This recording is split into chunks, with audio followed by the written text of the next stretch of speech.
Hey guys, sorry I'm late. Was working on a project and lost track of time.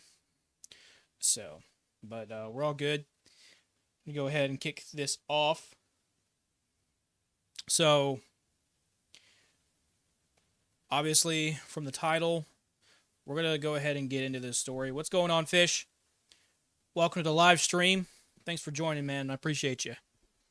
Um we're going to go ahead and go through this story here cuz good friend Lysa, family member here on the channel, decided to support Diane, and that's who we're talking about today. Diane. She was from Amway, victim of a uh, pyramid scheme, and so she comes on to Building Fortunes Radio, hosted by Scott Johnson, and tells her story.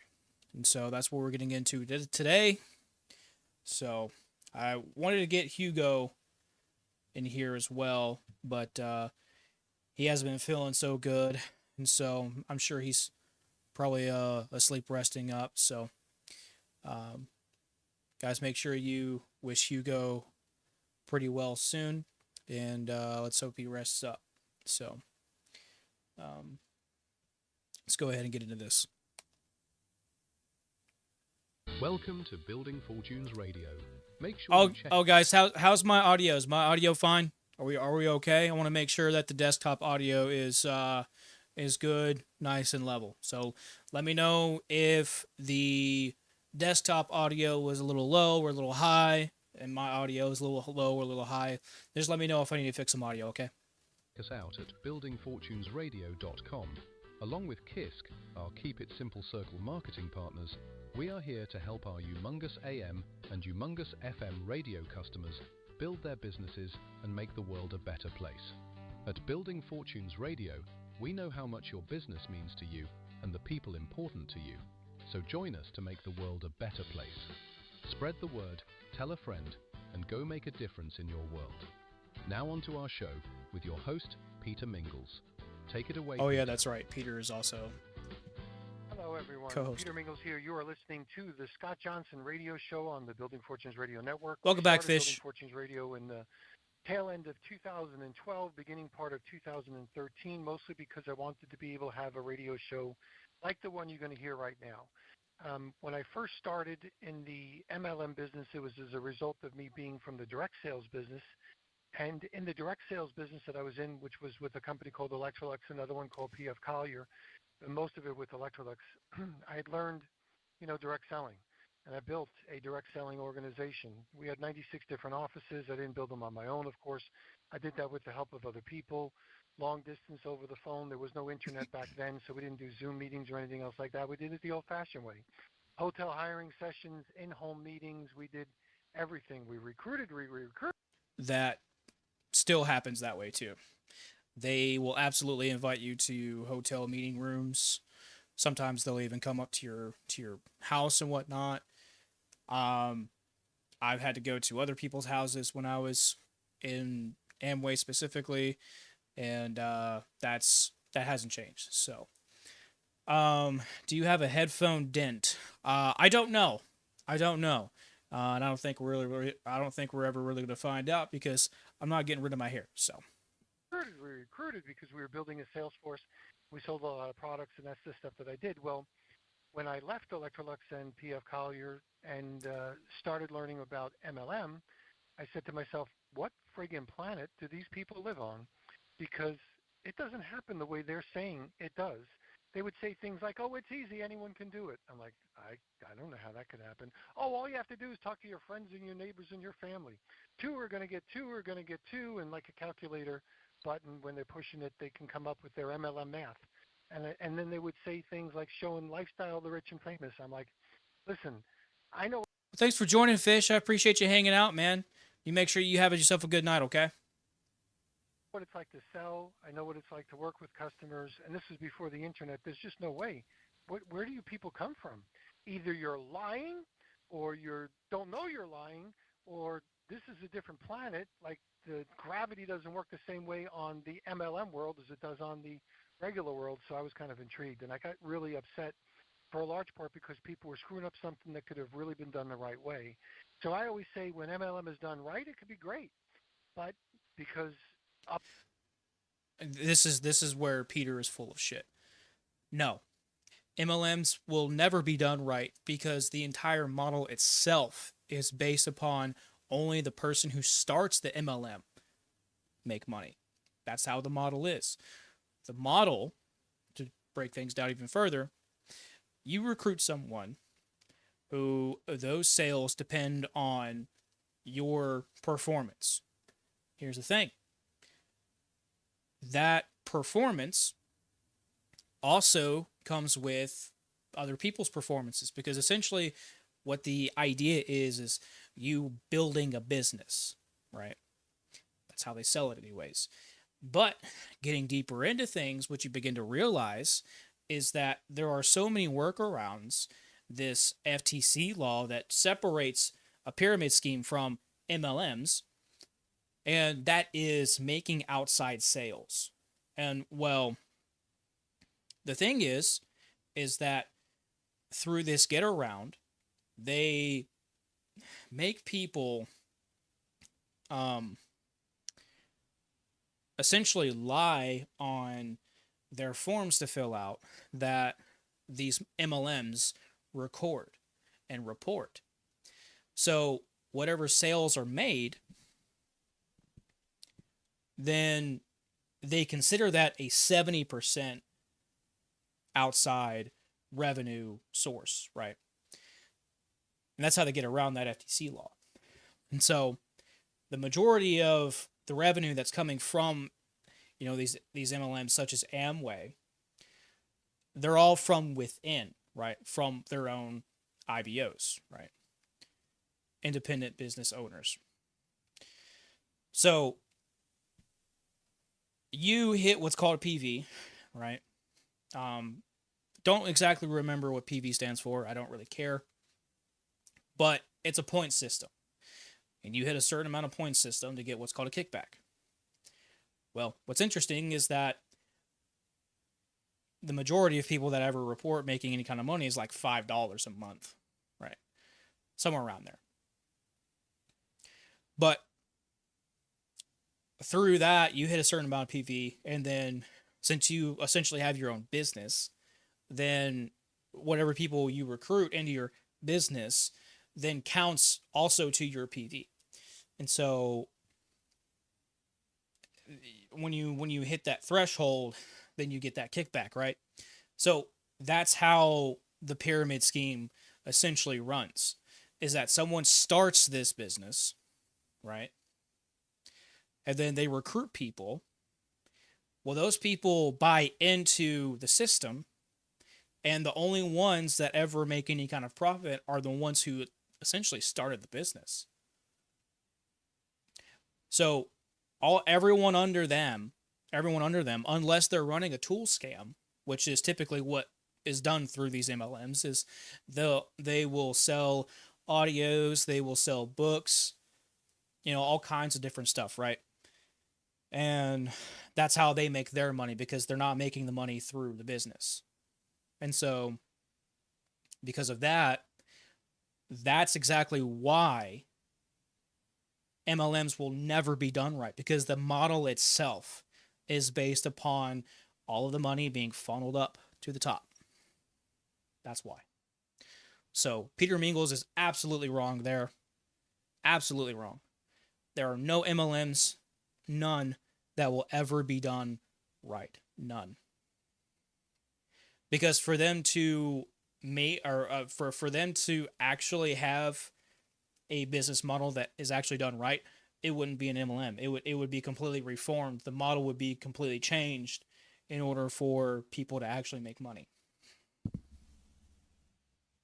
Line teaches downline.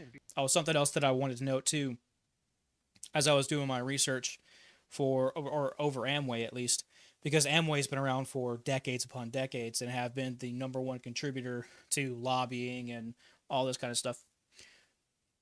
And I've also racked up significantly more victims than any other MLM, and also it is the MLM that every other MLM is based upon.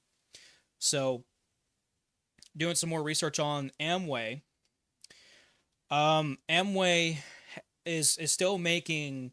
I believe there was a study last year or the year before where Amway was actually making some really good sales.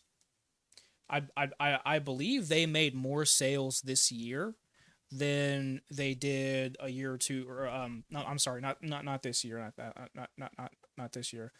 Uh, Either last year or a couple years ago, they made more sales as opposed to what they have been doing. However, their revenue is still declining.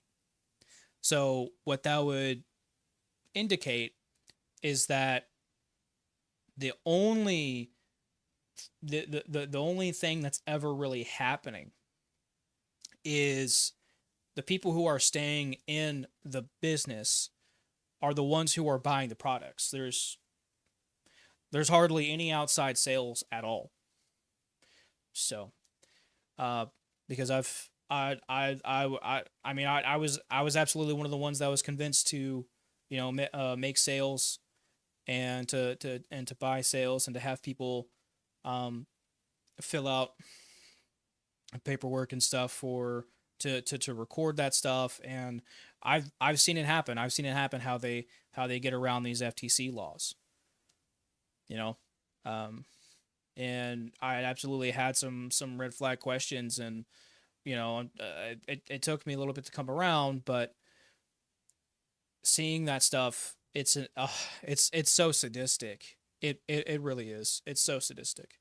So back to this though. because of the way things have been allowed to have happened, things got really messed up. So when MLM is done wrong, it's really crappy and it hurts people. So I decided that we were going to Destroys be able people's to have this lives. conversation on Building Fortunes Radio because as I grew up through the industry, It's not just really crappy and you lose $5, Peter.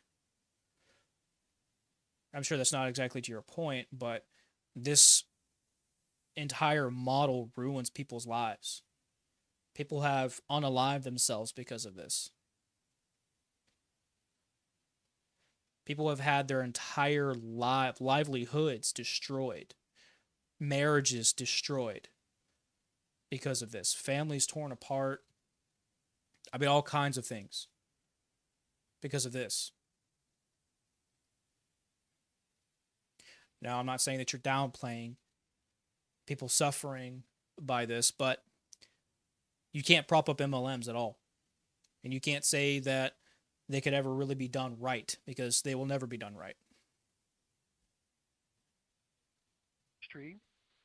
and became president of some of the trade associations, the Distributor Rights Association, DANMP. I was a board member of the MLMIA. I realized that a lot of the people that are in the top of this thing, they are the problem. And you're not going to be able to solve the problem with the people that are the problem. So I said I got to do something on my own. So even if I don't make a huge impact on the industry, I think we could make a big difference for the people that listen in. So that's how we got started with Building Fortunes Radio, and that's going to somehow come into play with Scott Johnson. This is Scott Johnson's radio show. We have a special edition going on because there's some unique things that are happening in this industry that I think could create seismic waves across the industry. Seismic meaning either tsunamis or maybe earthquakes, but this has the potential of really being the beginning or the beginning of a lot of things that will repercussions or there will be repercussions for the industry for years and decades to come. Maybe even start those changes that I referenced a little bit earlier. So Scott Johnson, thanks for being here on your own radio show. Hey, Peter, thanks for having us. And yeah, this is a unique time, but we have a unique circumstance. And I'm just looking forward to the show because we have two folks that have been on the show previously, and I think both of them multiple times. And we have them coming back because there's been some news coming out in the last few days regarding LTD, which is Leadership Team Development, one of the what they call AMOs, Amway Motivation Organizations. So the creators of LTD which is the education system that it's not just Amway uses, but there are different segments. Kind of like how different religions will have different sects of things. Like how Christianity has different denominations, right? So Amway 2 is kind of like that, and LTD is one of them. That's one of the, it's actually the uh, section that I was a part of, right? And so it's run by a man named Larry Winters. Well, and his wife Pam Winters. These parasites. They own LTD, but so that is the program that they use, to re-educate people, and it's scamming. That's what it is. They convince you to buy audios, right? To keep you in a inspirationally, emotionally, vulnerable state, so that you can keep buying these audios, buying these books, going to their events. The events were the really big ones, and they always tell you that, oh well, it's your choice to go. It's your desire to go, right? We want you to go and be successful, but if you don't go, then they start pressuring you. Then they start attacking you, essentially. And so these are who these people are. I just wanted to note that for you guys. And recently, I did a video over their apology, because what they had did was they had released an apology video about their over exaggerated lifestyle claims, and they were lying. They were lying, and they were making disparaging comments. And this was happening during what was called I think it was called the summer conference. I'm pretty sure. And they typically have one conference or one big event every 6 months. And so thousands of people go, and they pay a very, very abundant amount of money. They waste all of that money, and then they really get nothing but more brainwashed from it. So, I was watching that online because that was around the time that I was in Amway, and I mean, Larry was just, he was humiliating people in front of thousands. And so they came out and they made an apology, and I'm pretty sure that's what they're going to talk about today. And oh my God, is it the most disgusting thing? You really can't hate these people enough. You really cannot hate these people enough. You cannot. So, anyways, just so I don't ramble on. I call it the Amway tool scam. And the reason I call it the Amway tool scam is because these upper level distributors, they're called IBOs in Amway now, they make most of their money from the tools. And this is the books, the recordings, the meetings, the voicemail, the websites, the phone apps, all these different things. And what makes it a scam is not The websites are a really big one, because the meetings, it's not just one big event. They do like a weekly meeting, right, over products and stuff like that. And there are some people that essentially are making a ton of money off of these websites. Mayan Gala is one of them, and well, you know, so these people are fucking scumbags, absolute scumbags, because they'll have you come back, right? They say that your first year is free, but it doesn't matter whatever registration you sign up for within the year. When it hits that 12th month, when it hits that 12/31 on whatever date or whatever year, excuse me, or I should say of that same year, then that now expires, and you have to pay every single month or every single week, right, to go to that meeting. And they do checks. They absolutely do checks. They check to see, well, not like money checks, but they check to see if you have that ticket. They absolutely do ticket checks. So if you don't have that ticket, and again, this is why I brought up Mike, uh, because these people create these websites, and that's exactly where the money goes, is directly to them. So They make most of their money from that. What makes it a scam is they don't tell their downline that's where most of their money is coming from, and so people are led to believe, whether you're a they downline don't or a tell anybody prospect, that. that when you're shown the Amway business and you're shown how the money works, um, that's it. But it's not. It's only a very small piece of the picture if you're in those, emerald, diamond, and above levels. If you're everybody else, you're not told about it. And certainly over the years, the internet has helped, but it has not helped completely. And this news from LTD is That's why I need your guys' help to spread this stuff around. Nothing is going to change unless we do everything that we can to change it. So please, please, whatever videos you see these, whatever live streams, please join, please engage as much as possible so that the algorithm rewards, right, these channels that expose these evils for what they are. Okay?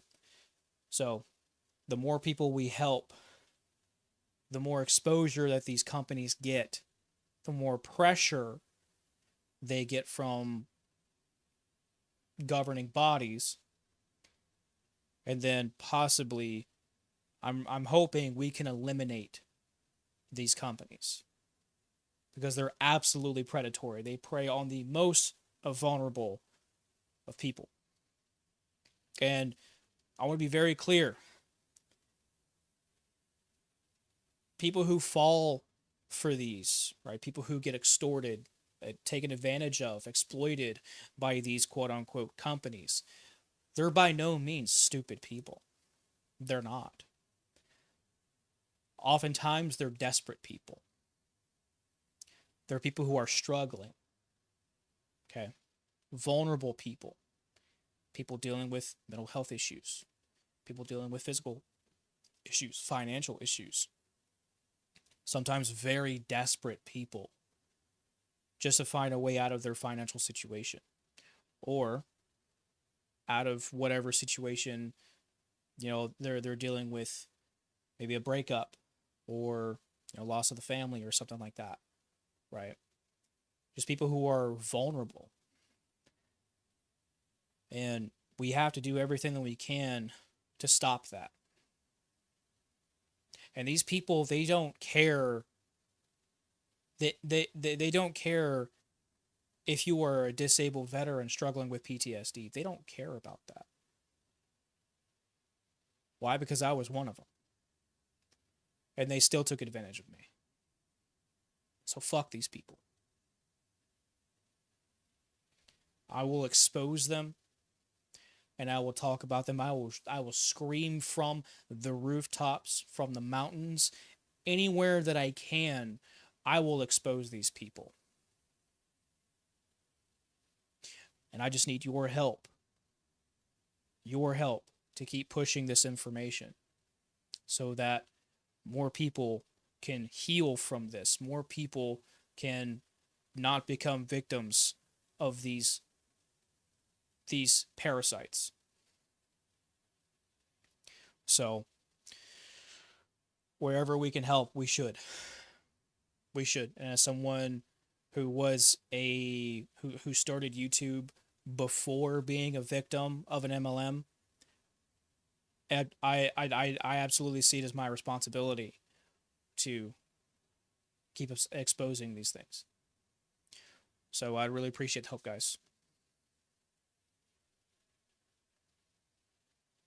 is big. Now, as big as it is, and I don't want to downplay the importance of the video, what it did not do is it did not touch on what I consider the root cause problems with Amway and other MLMs, and that is number one, tool scams, of course, that I just described briefly. But the other one is the lack of retail sales. And when I say retail sales, I'm talking about customers, which are defined as people who have not signed the distributor contract with the company, because it's an often told line that, oh, I just joined as a distributor. Okay, I think I have Hugo. Hugo is feeling better. So when I have Hugo hop in here, let's see, let's pop this out. Let's move this back over here. Close that down.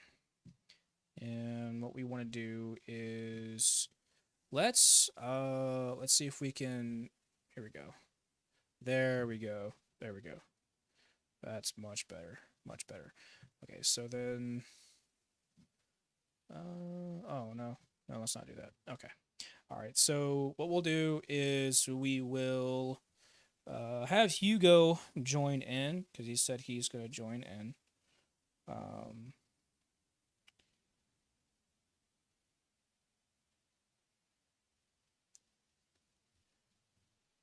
Hugo, actually, I'll tell you what. I'll kind of introduce him briefly, and then he can.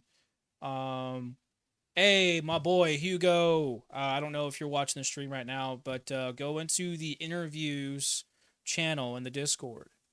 That's where you'll find me.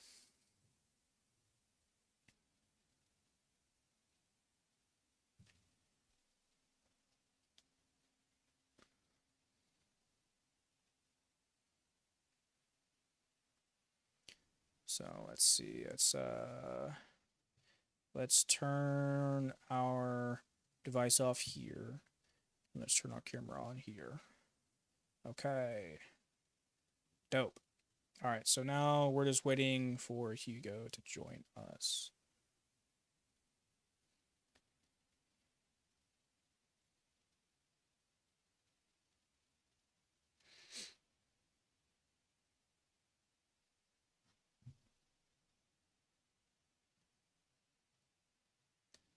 Let's see what's going on.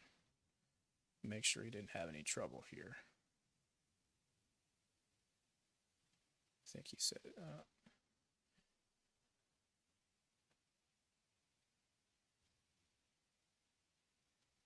He should be joining.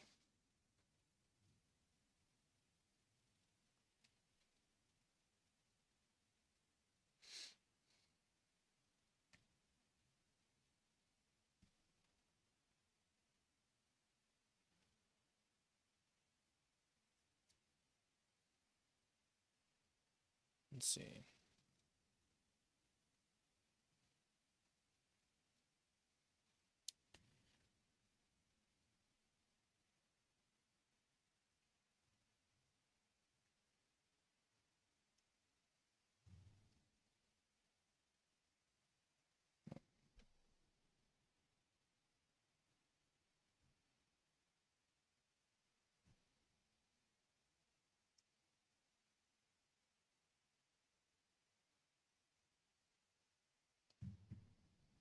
Oh, maybe I have to.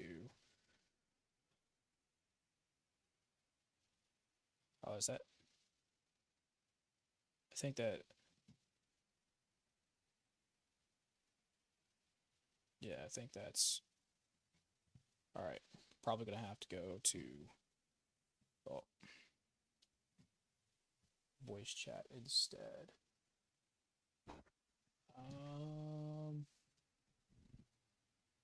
Okay, I think that is Hugo. Yeah, that's me. Go ahead. All right, there we go, buddy. Okay, we'll just do the voice chat for now. Let me see if I can pop this out. Okay, good deal. All right, so let me turn my camera back on. Turn that ad off. All right. Would you like for me to? Oh, well, first of all, I know I just texted you. Are you sure you're feeling up to the show tonight? Because I'm good. I'm good right now. Yeah, you're more than welcome to head back out if you want. Yeah, it's not physical work right now, so I'm good. Okay. All right. All right. So, would you like me to rewind it? Because as of right now, it's just A small Scott. recap. Thank you. Yeah. Okay. All right. I'll just recap it then. So, um, Peter and um, Peter and Scott were just introducing themselves, and they were just talking a little bit about the tool scams when it comes to MLMs, Amway, and stuff like that. So, um, Peter Mingles was just giving his whole spiel about how how he supports MLMs if done right, and then obviously when done wrong, he doesn't support them. Which I went into a spiel, my own spiel about how MLMs are never done right because the very model itself is based upon uh, funneling all the money up to the top, and then got into a little bit about Larry and Pam Winters, and was talking about the summer conference and how Larry was humiliating people, um, and their apology video. Did you see their apology video? Yeah, I definitely saw the apology video. Okay, yeah. So, I was um, gonna say a little throwback. Remember how I talked, how we discussed how they pretty much said oh, you're gonna do your Amway order before you do your rent money, and they actually there was a super old audio, and I remember that name Larry and Pam Winters because they got glorified because they let their power go off in the winter so they can do their Amway order first mm-hmm, before paying off their power. I'm like, looking back, it's like that's insane, but yep, yep, dude. People are insane. Um, Megan was telling me some things yesterday on our conversation, uh, and some really terrible things they convinced her to do, right? And you know, it's it's really sad. It's really sad. But I don't want to get into specifics because I mean you could find them in the video, but I want to be as respectful as possible to Megan, so I'm not gonna tell that stuff. But you can absolutely look into that video that I put out yesterday in the conversation. For I think you saw that video, right, from yesterday. Yeah, you did. Okay, gotcha. yeah, it was a really good interview. You did a good job. I liked it. Well, I appreciate that, man. More credit goes to Megan and you guys for telling your stories. So I just appreciate you guys um, really taking a stand against these companies. So, but yeah, these entities are evil. They are so evil. So, but was just going through a little bit of that, and now you're on, and we're now about to roll and go from here. So I'm gonna go ahead and play this some more. Let me know if you can hear it. for the discount. And to me, that should not be allowed. In fact, Neora. Are you able to hear it? No, I cannot hear it. No. Okay. All right. I might have to share. I might have to share my screen with you. There we go. All right. So you should be able to hear things now. Okay. Recently won a court case, and one of the things that they did. Are you able to hear that? No, I'm sorry, I'm not. No. No. Let me Let me check see. something. Let's see. Share stream audio. Okay. Yeah. So, um, I'm assuming you're on your way back home. Yeah, I'm driving back home, so Okay. Do you know how long it'll take you for you to get back home? so it's 3:40, probably 4:10, so 30-minute drive. 30-minute drive. Okay. All right. Yeah. If not, I can listen to it from YouTube or without jumping in, and then just jump in the end. Uh, okay. Well, tell you what. I'm just gonna play this through, and then whatever they're talking about, I can just recap it to you. Okay, that's good. So, Whatever works for everyone. You're good. all right. I don't know why. Why is it? That's weird. Okay. I think they still do, is they provide a lower, or I should I say a hear now. I greater hear now. discount It just Okay. showed up. if you become a distributor than if you are a customer. And I think that should not be allowed in the industry. And that's one thing that Amway does not do. You know, you as a customer, you can buy for this as a distributor. So there's really no incentive, to join just for the discount, for a bigger discount. But New York got away with it in the court case, and I'm sure other MLMs do it. But I don't think they should be allowed to, because there needs to be a very, you know, definite line between a distributor and a customer, so that it doesn't get fuzzy.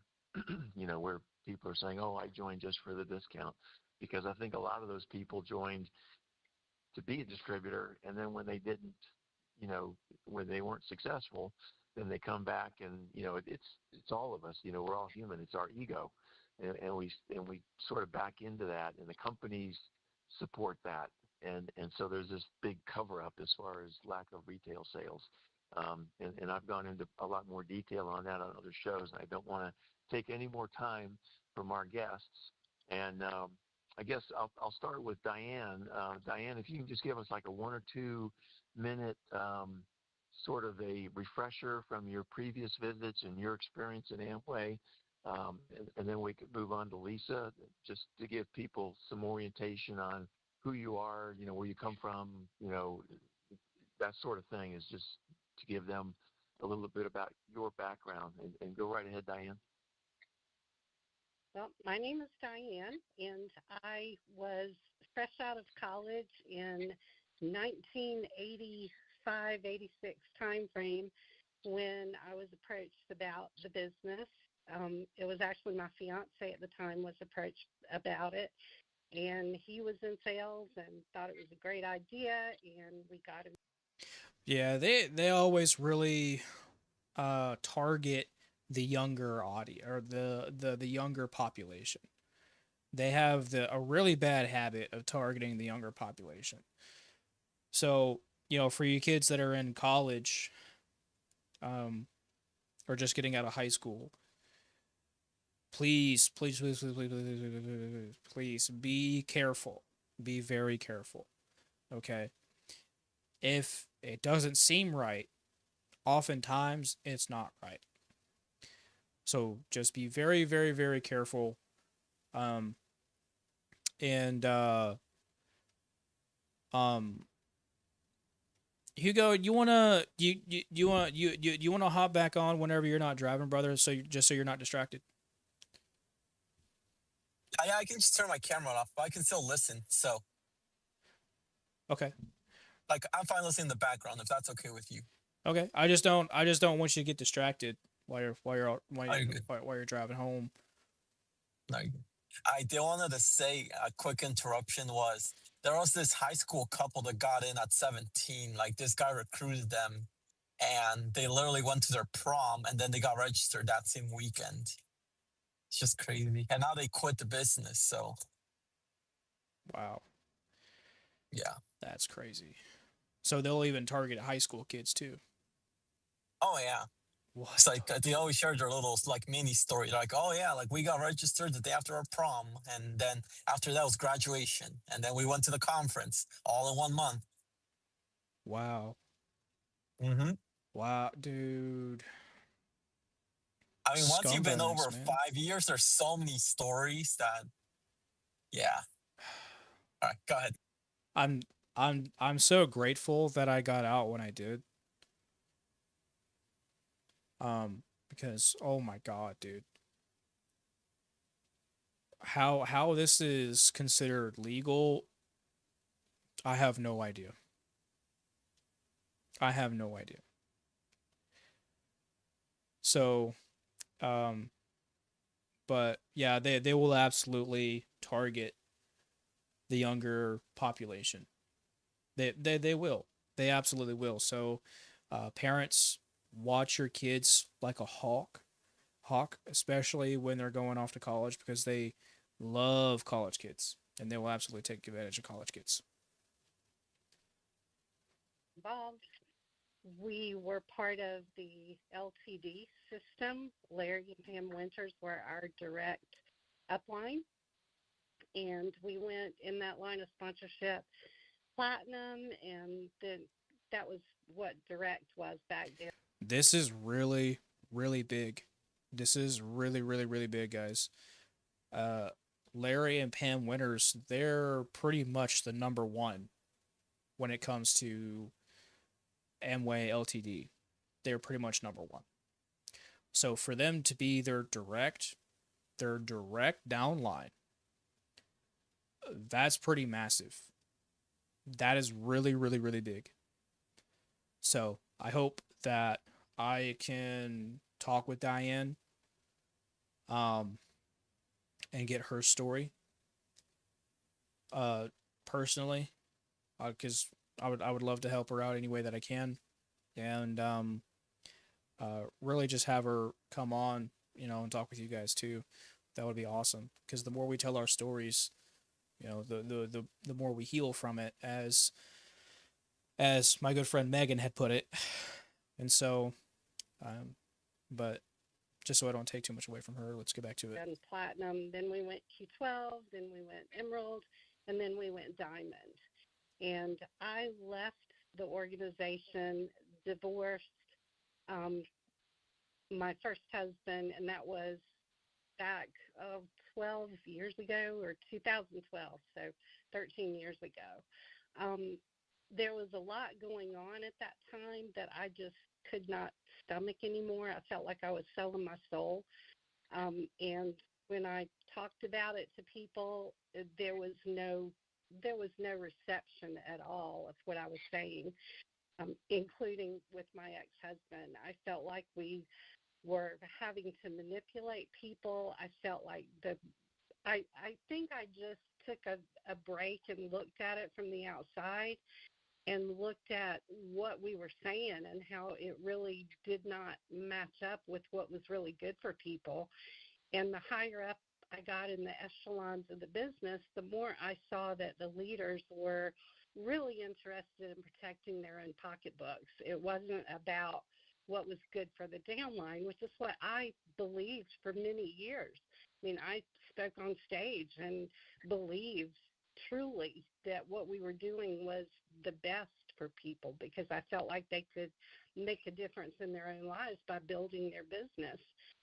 A lot of that was brainwashing, and just the fact that we were in the trenches, we felt like it was a good thing. It had helped us in a lot of ways to self-develop, and so we felt like it was a good thing for people. But the higher up we got and the longer I was involved, the more I realized it was a lot of manipulation and a lot of money that was being made that really didn't have to be made. There were other ways to do things, but people were being taken advantage of, and I couldn't deal with it anymore. Yeah, and when you guys joined, was that 85, 86 time frame? Yes. So how long had Larry and Pam been in, and what pin were they at that point? They were not emeralds yet. We were part of their organization when they went ruby, and then we were a leg that they had when they went emerald. We were a platinum leg for them. Gotcha. So when you joined, they were already direct, which is now called platinum. They were they were what we call fake silvers. They went silver one time, but they didn't have a solid business back then. It was up and down. So it was a very small organization. I'd say maybe 20 or 30 of us total at that point. Yeah, well, yeah, I was a fake 1,000 pin. They had a promotion for the clear track. Remember the clear track vacuum cleaners, very expensive, but they had we a promotion, a sale. They had a sale on we them, called it. and so we What, bought one, 5% and off? our downline bought one, and that was enough to put us over 1,000. But that was the first and last time we hit 1,000. But we kept wearing the pin, of course, because that's just Yeah, what you do. So that's what I can relate to that on a much smaller scale. we called that the AMSUC, the vacuum The, cleaner. what was it again? We What was called that it the term? AMSUC. That was the name of it. Am Among the um, organizations, we're going to run a Amsug? promo, the AMSUC. Suck for vacuum cleaner, Oh yes. Okay, gotcha, gotcha. It was a And very heavy vacuum. when you said that, that just brought that to my mind it was affectionately called the AMSUC back then That's for funny. us. That's Anyway. funny. Yeah, I a have lot not. of people a lot of people broke pins like that. They would, have a big promo for one particular thing, the water treatment system or pots and pans. That was a big one because the pots and pans had a lot of PV, if you remember. So Yep. there was a lot of that kind of thing that went on. I remember I was trying to sell the pots and pans, and they, I mean, they were trying to sell like a group of pots and pans that you would find at Walmart for like 30 or $40 for over $300. Yeah. With people getting a pin 1 month, but then they wore it for years. Right, right. So that's interesting.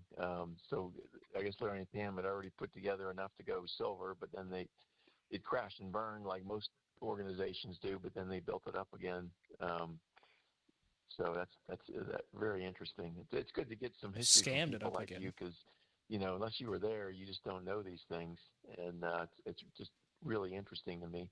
And speaking of history, Lysa, I'll let you go and give us a little bit about your background so people know where you're coming from as we continue this discussion.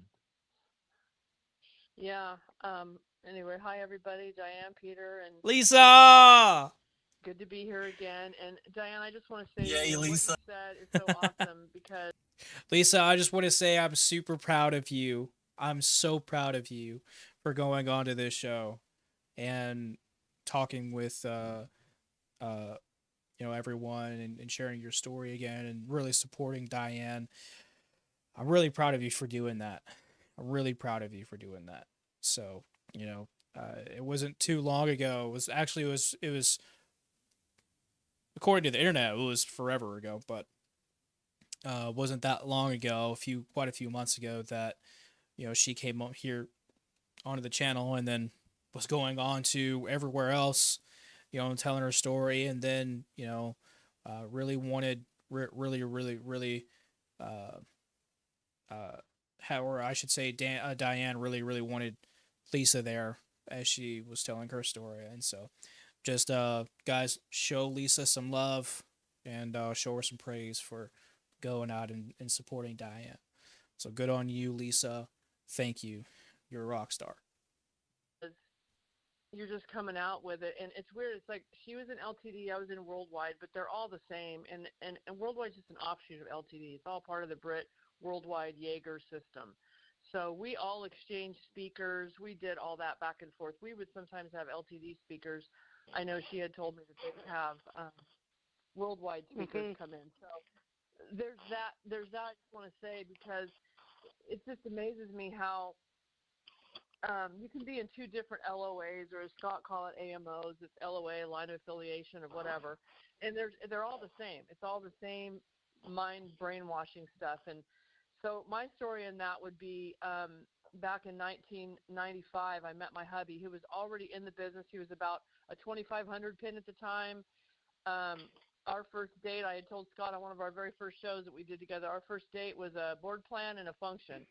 And that's how I met my husband. And I was fired up. I was like, wow, I mean, these people are great. I really didn't have the best family life as a young woman. So that to me was like, I felt like I met my family that I never really had. So we get married and we start. Man, that's the roughest. That all that really hits hard. You know, to think that you're replacing a family that you never really thought you had. You know, with a family you think is there for you no matter what, and it turns out they're not. A lot of times that's even worse. You know, because obviously we know MLM scam, so that's that hits hard. That hits hard. Um, that pain's got to be rough. That pain is absolutely got to be rough. So, Lisa, you always know that you can talk to me no matter what. Just want to let you know that again. Build our business, and we hit fake platinum one time. And a lot of the, just funny when you just guys for say the fake hold on. stuff. Hey, one Yeah, second, Lisa. There's somebody moving some stuff around. So I don't know if you're moving around. Just hit the mute button on your phone because it's kind of getting in the way. So just hit the mute button on your phone. No problem. Yeah, because you have a good microphone and we can hear stuff moving. So go ahead. I'm sorry, Lisa. I just wanted to be able to hear you better without the background noise. No, totally. I heard that too. I wasn't sure where it was coming from. Okay, so where was I? What was I You talked saying? about you met your husband at this romantic Amway meeting, like the yes. Okay. And we went fake platinum. That's right. We went fake platinum, and we used to call it in our gig, garage qualified. You'd buy stuff because they'd have your upline diamond or whatever would have an incentive, and the whole goal is to go to the incentive. Like you want to get there.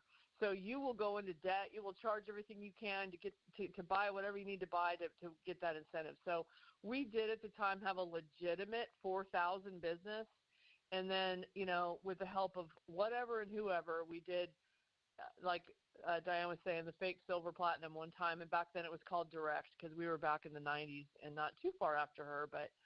Anyway, so that's how we started our business, is by doing those things. And we were just taught to do whatever it takes. We were just taught you do whatever it takes, and winners, never quit, and quitters never win. And but as we started being in the business longer and longer, I would say, and because my husband grew up with Ron and Georgia Lee Perrier's kids and part of that family, he had access to them as a family. He played football with their boys and all that stuff, and he's from Spokane, Washington. So he had kind of an inside privy to that, and we were even involved in things probably earlier than people that actually had earned it because of just who we knew. Sorry, my clock's going off there. Anyway, so as we continued to build the business, I started noticing, because we had access to a lot of diamonds and emeralds and rubies, and we would go to these events and we would go to their homes and we would go to these incentives. I noticed what Diane's talking about. There was a level of manipulation going on behind the scenes that I became very uncomfortable with, but it was always explained away. It was always explained, and so after a while you trust these people. You actually just trust these people, and you can't believe that what you're seeing, it's like, no, that can't be quite right. But as more time went by, and we were involved for 30 years, and that's very embarrassing for me to say that, but it is the truth, and I want to help people to understand how manipulated you can be for a really, really long time in a multi-level marketing business. And I think particularly there's something about Worldwide, LTD, I don't know about the other lines of affiliation, but there's something very deep that gets very deep into your psyche with this group of people. And you really begin to feel like you are nothing if you don't go diamond. Ron used to always teach, ruby to diamond. The first vision is ruby, and then you go diamond. And if you don't do that, you are considered a failure in every sense of the word in life in general. So my husband is still really struggling. I was going to ask Diane that question about her husband, but she answered it because they got divorced. And I'm sure that'll be an interesting part to hear to her story. But my husband's still. Oh man, this destroys families.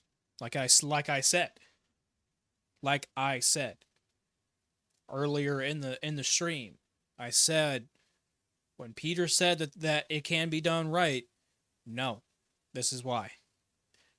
it breaks families, destroys families. I do gotta say, can I jump in really quick? Yeah. Someone actually once in confidence told me, obviously I'm gonna keep her name anonymous, but she really trusted me in this. And she was telling me, you know what happened in me and my spouse's life? Like our sex really went down because of worldwide, because of the meetings and the pressure and the trying to work together as a couple. And they would just fight because like who's gonna go out and recruit and who's gonna go out and do the other things. And Hmm. she just, yeah, long story short, she told me like, dude, like we were thinking about divorce for a while, but it stuck it out. Now we're both out. So Well, that's good. I'm glad. I'm glad that they were able to save their marriage and they figured out what the problem was. So, dude, that's sadistic, man. And they couldn't care less if your marriage blew up. Couldn't care less. Couldn't care less. All that sucks. You're going through a divorce. Can you still show up on Tuesday for the meeting? Like, bro, you know, just got the divorce notice Monday, and dude. oh, that reminds me. There was one guy whose wife passed away, and like said, they glorified their story. They're like, oh yeah, like 2 days after the funeral, I was back in the board, drawing the circles, showing the plan, showing the dream. I'm like, man, once you're out, you're like, that's just sickening, bro. You need the healthy time to grieve.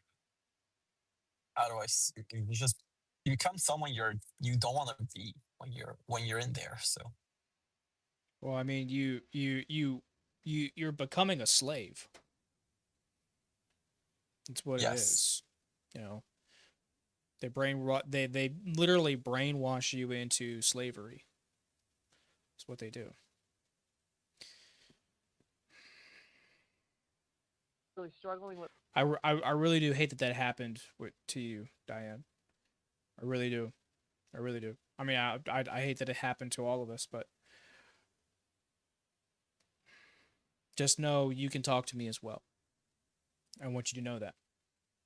All this and what happens to the men in the business. It's taken a real toll on him. He doesn't quite still understand that how these people operate, and we've only been out a few months, so that's kind of in a nutshell. I mean, ask me whatever you want, but that's kind of in a nutshell where we're at right now. Yeah, and I was in the Jaeger slash Wilson because Don Wilson kind of broke off, sort of semi broke off from Jaeger back, I think, in the late 90s, mid to late 90s time frame. I was in from 93 till uh, I was kicked out in 2009, but I found out about the tool scam in 2005. And I thought I could put together a legitimate Amway business, and I was proven wrong by the Amway Corporation themselves because they were no help. They were a constant barrier.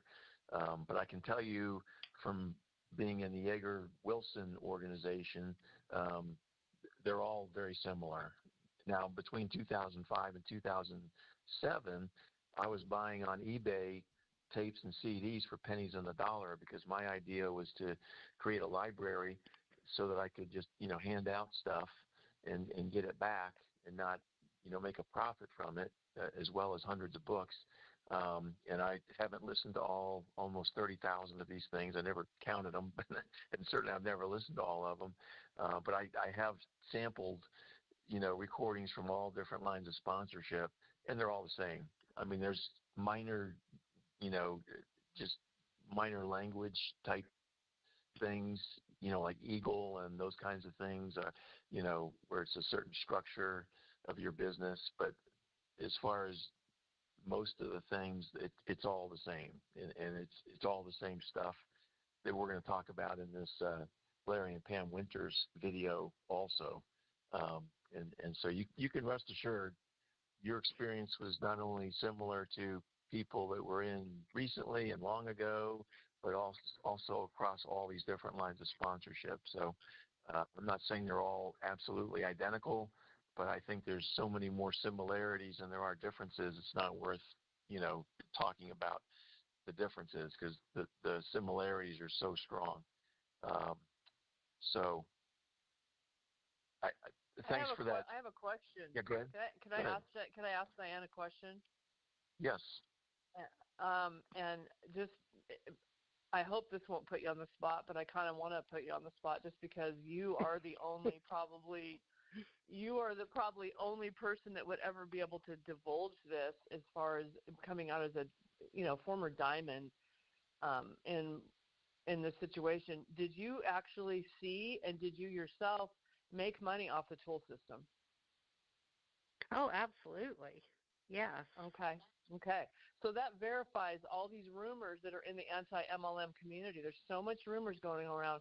Well, we can't really prove it. It's alleged, or it's this or it's that. So you just confirmed that absolutely is part of the compensation package that they give to diamonds. In one of our shows, Diane was talking about how because in most lines of sponsorship, most of these AMOs or tool scam companies, whatever you want to call them. And I guess we should back up for just a second. There's a couple of terms here that we threw out there. One is LOA, and then there's LOS. So LOA is line of affiliation, which means whose tools you're buying. And then LOS is line of sponsorship, which is the tree, right? When you sign up with somebody, you're tied into your tree. And in general, the LOA and the LOS are the same thing, but there are exceptions. Sometimes, a group will break off from their native tool system and move to another one. And so there are sometimes these crossovers between, a different LOA versus the LOS. But in general, the LOA is very much similar to which one did I say? LOA and LOS. They're pretty much overlapping. But there are exceptions to it. I want to add. I want to say real quick, Scott, so I don't forget. Not to interrupt you, sorry, but I'll forget if I don't say this. And we saw people over that 30-year period of time break off diamonds, and start their own LOAs. Line of affiliation. They'd get out of Worldwide and start their own stuff, or there'd be a divorce, or a couple double diamonds. There was one double diamond couple specifically that got divorced, and then he went and started his own thing. So you're right. It's all Amway, but there's so many different sects of the training systems that can be out there, but they all do the same stuff. Yeah, and what Diane was telling us on one of her previous shows was because my experience is that the emeralds and above, that's when the real money kicks in. That's where you're making at least twice as much from the tools as you do from Amway, and it goes up from there. I've got several examples of people at these levels. Well, I mean, you're not making anything from Amway, anyways. Or like I was saying, $5. I guess I saw probably someone make $15, but it's it's the money that you buy that you get kickback from. So, you're not making any money at all. just because you see a green $5. How about you look at the red $30, $50, $60 that you spent? And above who have gotten kicked out over the years from different lines of sponsorship, different tool companies, different decades, different. It's a large handful. It's not a huge number, but if you think about it, there's not a huge number of diamonds that have been kicked out, and then there's even a smaller amount that talk about how much they made from the tools after they were kicked out. So what they've all said is that if you're at Emerald and above, you're making at least, as a minimum, twice as much from the tools as you are from Amway. But Diane was telling us in LTD, because Larry wanted to give the Emeralds more quote-unquote incentive to go diamond, that he didn't pay out like that at the Emerald level. He wanted them to go diamond. And so I'm imagining that the diamonds are doing even better than diamonds in other organizations because he's not paying out as much to the Emeralds. And so that's kind of an anomaly, I think, for LTD to not pay the Emeralds like I believe most other lines of sponsorship are paying out. That's just, I doubt he's paying anyone out. These people are scammers. Why would they pay anyone out? Bro, what? A part of the game. But let me jump in. what Let me jump in for a second, Scott, just one thing, Peter. I just wanted to wrap up that Sure. idea. It was really important that Diane said that, and she said it before on the show too. But I already have evidence of this. You don't have to go out and talk about this being a rumor. On my websites, I have actual examples of the people that were actually making the tool scam money, and then they said how much they were making. It's usually a multiplier. I was making 10 times as much. I was making 5 times as much. And you'll find those examples on my websites so that you don't have to guess at it. Nobody has to guess at this. All they have to do is go look, and they can see from the horse's mouth, not me, the people that were making the money, that they were making this kind of money. So I just want to dispel the rumor that it's a rumor. It's real because these people spoke out and stated it themselves. This is the people that were making the money said they were making the money. So I just want to make sure people understand that because there's no reason to believe it's a rumor anymore at all. In my mind, why would there be an LOA and an LOS determination if there wasn't money there?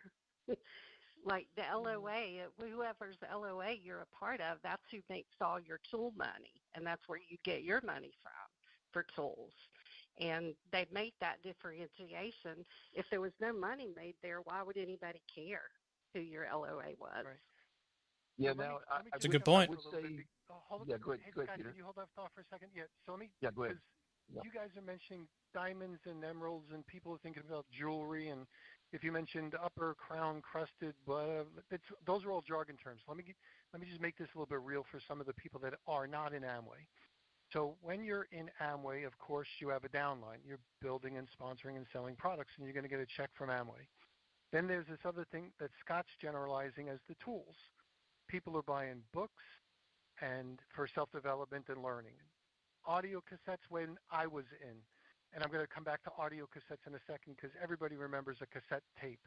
And then if you go to a function, which is like a meeting, somebody might be making money on the tickets or the pizza or the coffee or the hotel rooms. Those are the collective tools. So let me use a specific example from the outside. I hired and fired myself, I playfully say, with Amway 3 times. First time was I wanted to join an MLM company, see if I could get out of the direct sales company I was with, and I could not figure out how to make $200,000 a year on the compensation plan without recruiting the whole entire state of Illinois. Like literally speaking. I mean, the compensation plan was so small as far as the money is concerned. That's the only way you would ever make anything. But even then, you still wouldn't even make any money until you were literally talking about getting to diamond or emerald or whatever, right? Pretty much high status within the company or the quote unquote company, right? Because of the tool scam. Other than that, you're not making any money at all. I had to basically recruit all of Illinois that had to buy products monthly for me to make any money. So I said, so where are these people talking about their jets and their motor coaches and their lifestyles and their rings, and they walk up on stage with these sparkling diamonds and glasses, and they talk about all this lifestyle?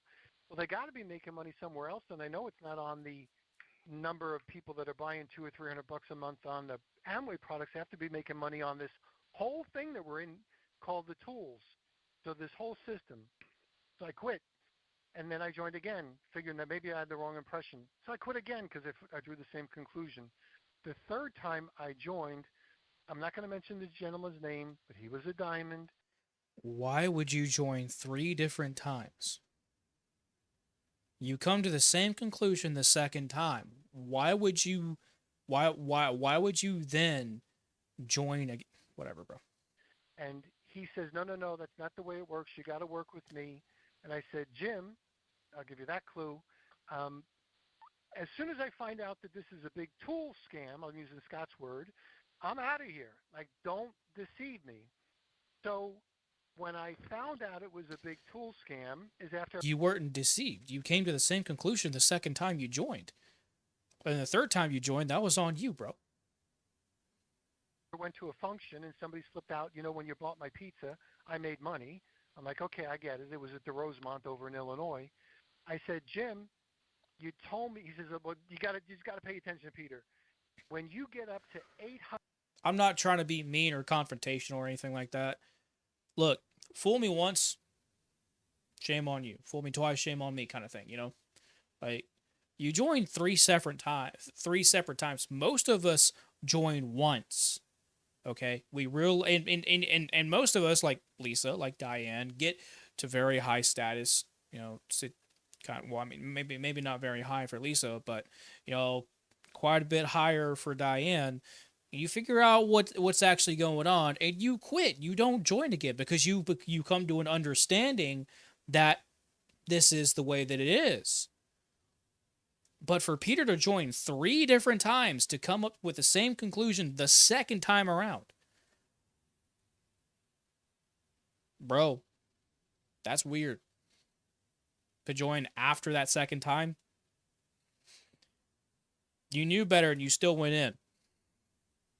I have no sympathy for you. Some, I just boiled this down to a fact that you can put a number on. So this is what I was told. When you get your tapes in your groups to 800 a week, so 800 of these audio cassette tapes through your group for a certain period of time, we're going to pay you $1 per audio cassette tape that's sold through your group. So you have to hit this magical number, 800 a week, and then after a couple of weeks or whatever the time frame is that the people say, okay, you're granted access to this, we're going to give you $1 per tape sold through your organization. So if you do the math and you just hit the bare minimum, 800 a week times 4 times $1 each is a little bit over $3,000 a month. So I wanted to dispel any rumors that were out there, any inside scoop stuff. This is what that guy told me to specifically keep me in the business, because I said you have to tell me what it's going to be. And then I quit, of course, because I wasn't going to do that. And I also thought about how much of a schmuck do you think I'm going to be in the process of me bringing all these people in to get to that 800 a week. How much profit have I lost to you or your people while I'm qualifying for this blessed level? I'm like, I'm not that much of a schmuck. I'm not going to do this. This is crazy, because the tapes were like, I don't remember the exact dollar amount, but I remember it was something stupid. It was like $10 per cassette tape, and I was always sold more tapes than I ever needed, because the question was, well, don't you think you're going to recruit somebody this week? And don't you think you need to have your tape handy so you could pass it to them? So they wanted me buying hundreds of dollars of audio cassette tapes so I would have them handy to be able to give to somebody, and that's where the dollars come from. So I wanted to put a dollar amount on the definition of what we mean by tools, because when you start throwing around emeralds and diamonds, and none of us know what that means, nor do we care, but we start talking about tools, and we don't really know what that means. I'm talking about a single line item, a cassette recording. It was $1 per person per month, or per example. So I just kind of sparked the conversation, Diane. You don't have to tell me whether it was that way with you or not, but can you give us any examples specifically that you either made or knew people were making from anything, whether it's speaking on stage, a flat rate, whether it's amount of tools that were being sold through their organization, a certain pin level, whatever. Can you give us any specifics so we can attach our brains to how lucrative this might have been? So before Diane talks, before she responds, Hugo, I want to ask you, um, what did you see? How much were they charging you per audio, per book, per whatever? So when I got around, they just finished doing like CDs, selling by CD. So they started moving to like the subscription based. Think of it like Spotify or Mm, Apple Music. mm-hmm. Yeah. They're like, okay, you can get unlimited audio source into for 30 a month. So Mm. But here's the thing. But it also made you get into this What, membership called premium 200, membership. 230 a month? No, $30. 30, 30. $30 a month? Yeah. Not even Spotify's that. What? Not even Audible. Yeah. Not even Audible? Dude. Exactly. That, But here's the thing. That was just for the audios. they Here's you, another you thing. paid $30 a month for a C tier app. Oh my god. Yeah, so when I got around Sharknado was 2016, cheaper. Yeah. You know? Oh man.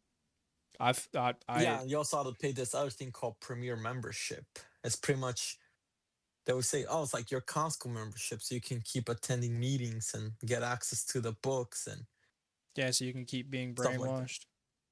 Yeah, exactly. So you can buy your tickets through the app and stuff like that. And when I first, yeah, so back when I first got around, it was 60. So 60 plus the 30 plus the communicator was 120. Mm-hmm. This was 2016. And then out of nowhere, they just start increasing every year. Like, oh, no big deal. Like literally like the frog in the boiling pot. $5 every year, $5 every year, $5 every year. And now it's like $90 on, or last time on, like my very last payment was a year ago, which was $90 Mm-hmm. plus the community, yeah, plus the audio app. That's a separate subscription. Yeah. Plus 12, 120. So What? 120 a month. And I'm like, Dude. Wow. and back 120 then, a month, man. yeah, I couldn't imagine, dude. that's a nice dinner to yourself or take someone out if you like. But Dude, that's well over a nice dinner. yeah, you can take your family of four. Yeah, $40 bro, each. dude, that's several times a family of four nice dinner, you know? Because a family of four nice dinner probably by the same time that you went in was probably around maybe 80, $100. Oh yeah, now it's like 140. So which is the same as the I mean, stupid thing, but that's not too much more expensive than yeah. than what you paid. Oh God, bro. Yeah, I'm not even going to the movies. It's not expensive. Like, I mean, now it's a little bit, but I hate that happened to you, dude. Fuck, man, I really so hate when that it first, happened to you. so around 2016, when you, so there's these small meetings called the house plan meetings. That's Yep. usually on a weekday Mhm. between 8 all the way, ours ended till 1 in the mornings. It was ridiculous. And then there will be like these things called regionals, which would be like just a 1 day seminar, which would be like Saturday all day. And those would be 10 cash in the morning and 10 cash in the evening. And I also noticed that, yeah, they always had this big wad of like tents, Mm-hmm. just like put it like in a little like fishing lunchbox. I'm Right. like I always was curious. Like I never thought of it, but I'm like, I always see them like carry that money around, but never question it. Like, oh, Where does it maybe it's go? just paying towards the, yeah. But then after hearing more podcasts over and over, it made me think like I bet a super small percentage is just going to the conference room, but the rest of it's going to the speaker. And they always say stuff like, oh yeah, well, we comp the speakers travel and their hotel for the night. But I bet they never mentioned the other part, like, oh, they probably get paid to speak. So Yeah, and they get paid to breathe because evidently the carbon dioxide that you know they put out is so much more valuable than what we do. You know.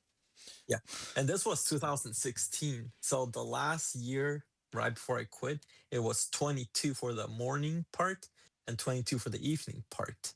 So it's a single, that's 44. If you're a couple, like Lisa and her husband, that's $88 a night. I'm telling you, that's another nice dinner as a couple. But Oh no, my like you're just God. sitting in a chair, like hearing the Why, same story, the same jokes, the same. dude? That's insane. That's really insane. What the fuck, dude? Yeah, I don't like so someone has to come along and really drop the hammer on these companies, dude. It has to happen. Yeah. But I think, like I showed you yesterday, that picture, they have way too many political ties. And they're just like hush money, like, hey, just let us Yeah. keep doing what we're doing. We'll buy you to speak at our event. And Hmm.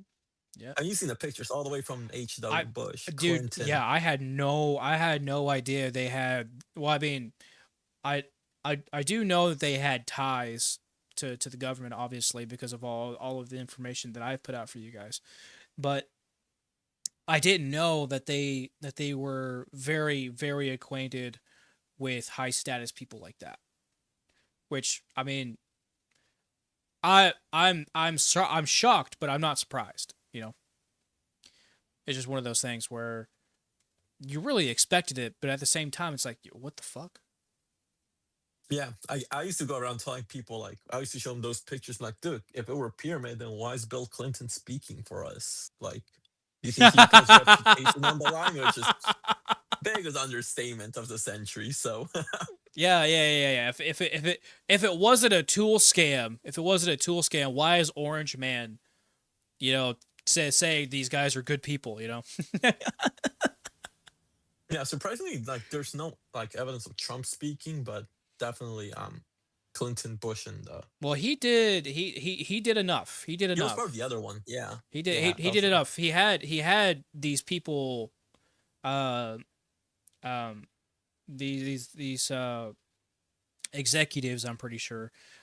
From American Communication Network. On his show called The Apprentice.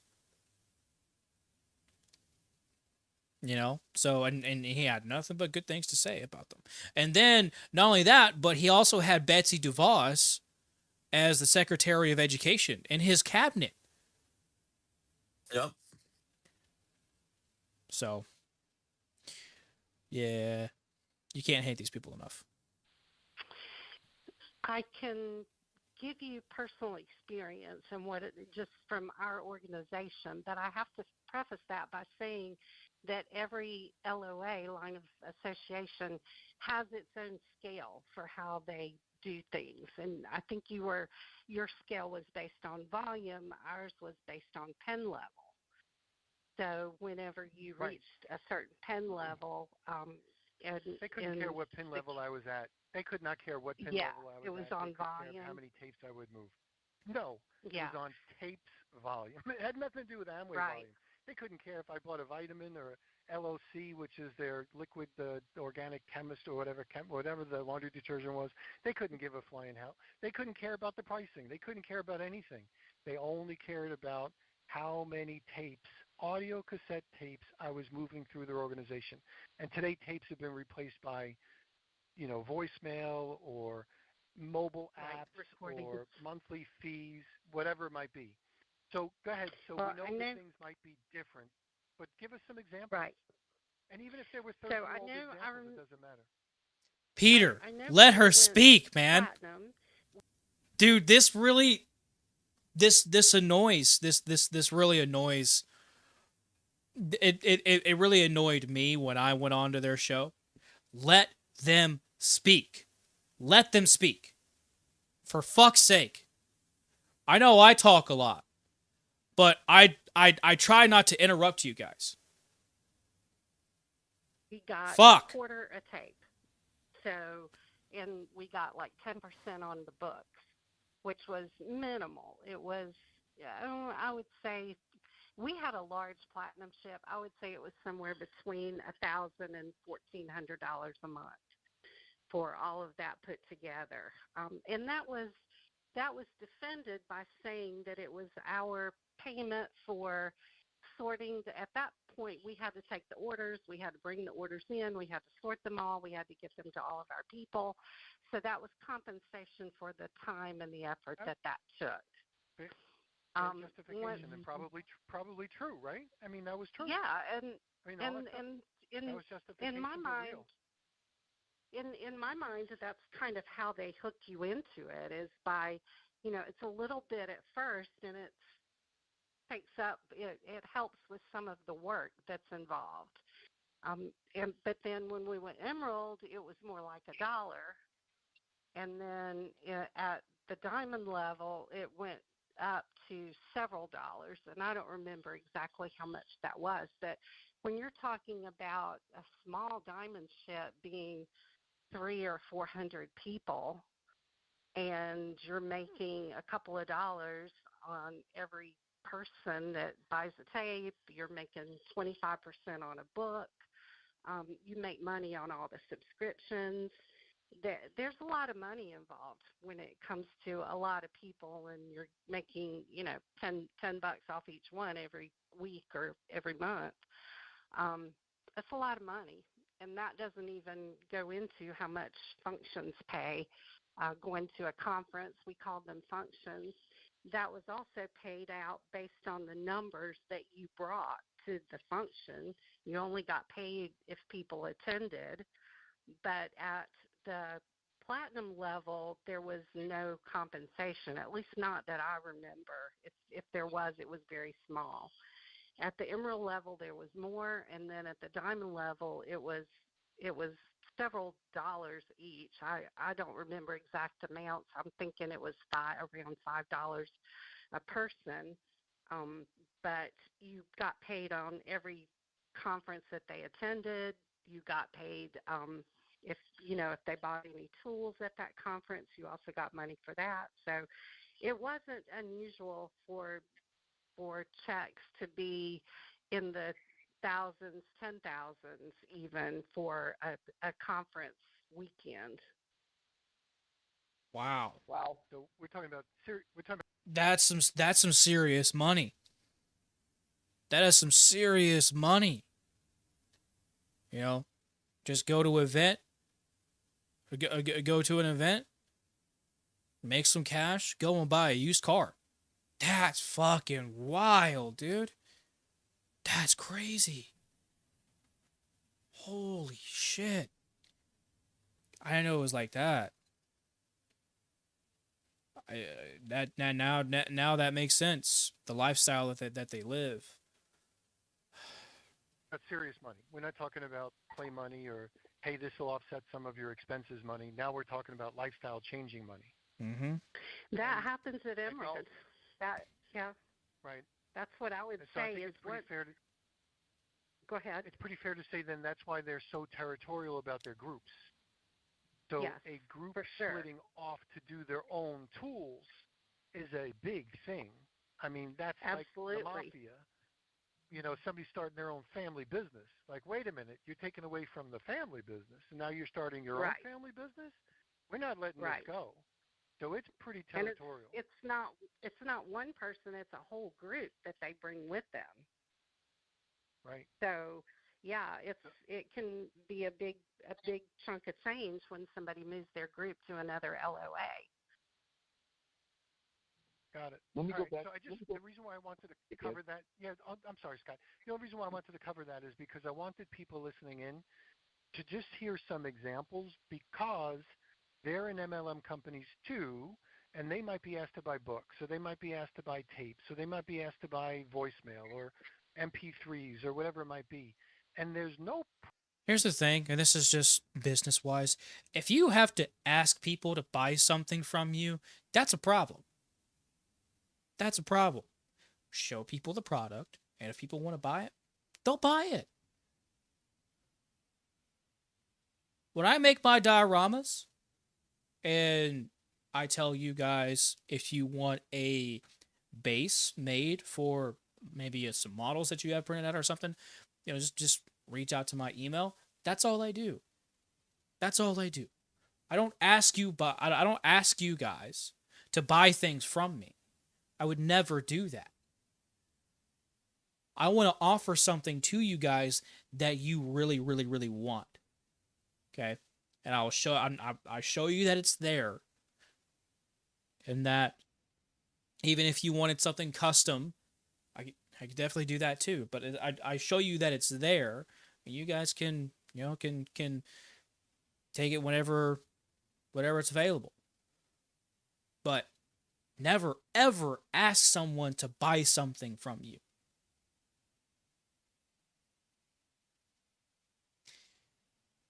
Well, when it comes to business, right? Of course, if you have something that you want to get rid of, but that's something completely different.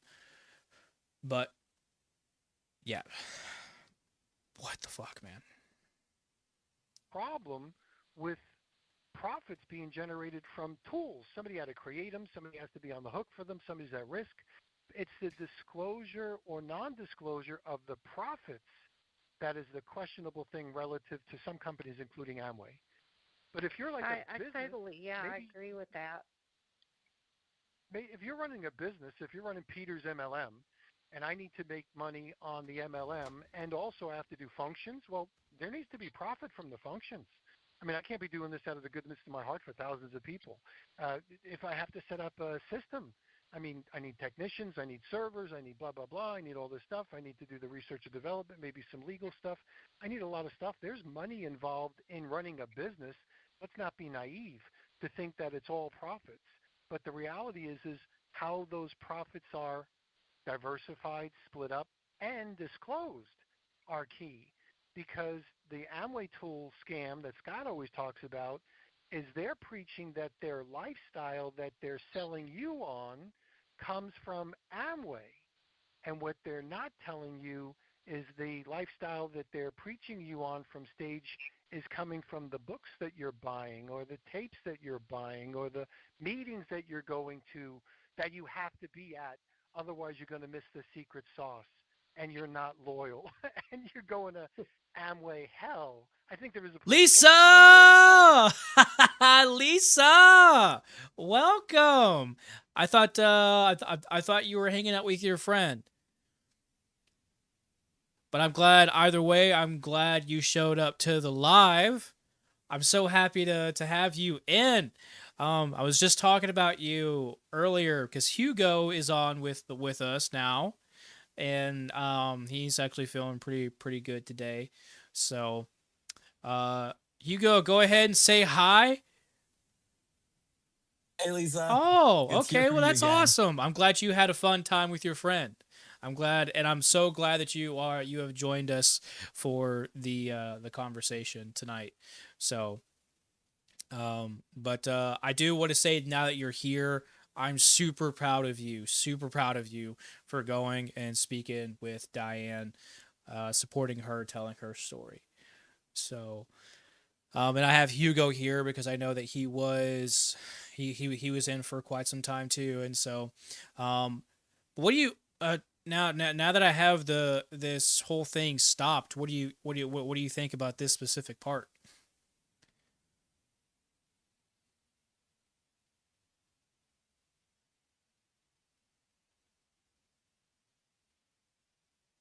Hugo? Oh, third time to Lisa. No, no, no, no, no, no, no, no, no. I'm sure she's gonna chime in here, here pretty shortly. Oh, because But there are names. I thought yours. I wanted to get your thoughts on this whole what Peter said. Oh well, you you have a business, right? So you charge people, but then you know but then the only scam is that they're not telling people the entire story when it comes to MLMs. Deception. That's the word I was thinking of. It's complete because we were never told that you get a percentage off the functions or the seminars every time you buy a ticket, every time you get a hotel. Because they always talked about like, hey, we recommend you guys stay at this hotel, and it was a very pricey hotel. It was like a $300 a night hotel. But then they will say, well, just room with guys, 6 to 7 guys in one room. I'm pretty sure that's gonna cut down the cost to like 70 a night. So, and at the end of the day, you're gonna be at seminar all day, and you're just gonna be in the hotel to sleep. You're not gonna do anything else. So, in the beginning, I didn't think of it as much, but now in the end, I'm like, they always recommended us stay at these like very pricey hotels. and then until someone else or thing, they might be getting a kickback on them, probably from the hotels. They're like, if we bring this many people, we either comp you a free room or we'll give you a percentage on it. Yeah, That's just my take, but dude, these people, they're so, they're so, everything they're from where so you stay evil, at a man. seminar, from what you listen to, from the books you read, from the things you consume, Hmm. they get a small they I don't know how much percentage, but they definitely want to take a percentage Well, off I just, what you use. yeah, yeah, just like Diane was saying, $10,000. You know, and hey, you don't have to mute yourself, man. You're fine. All right, sounds good. Yeah, you don't have to mute yourself. You're good, um, but Sometimes I can hear my cats, so I'm like, I'm trying not to. you're fine. I love cats anyway, so you're good. You're fine. So, but Okay. yeah, Lysa just said, yeah, never disclosed, and that's part of the issue, but it definitely is the issue for sure. Um, the biggest part about it though is the manipulation. You know, the gaslighting, the the the love bombing and stuff like that. You know, but that's crazy, man. All right. Oh, right? Or you're a disbeliever, or you're not Oh yeah, whatever. disbeliever is another So, one. and if you're not a disciple of this cult-like fashion, you're a horrible person. You're excommunicated from the friendship that you've developed with us for the last 5 years because now you're not supplying, money to this whatever it is that we're not disclosing you, whatever it is.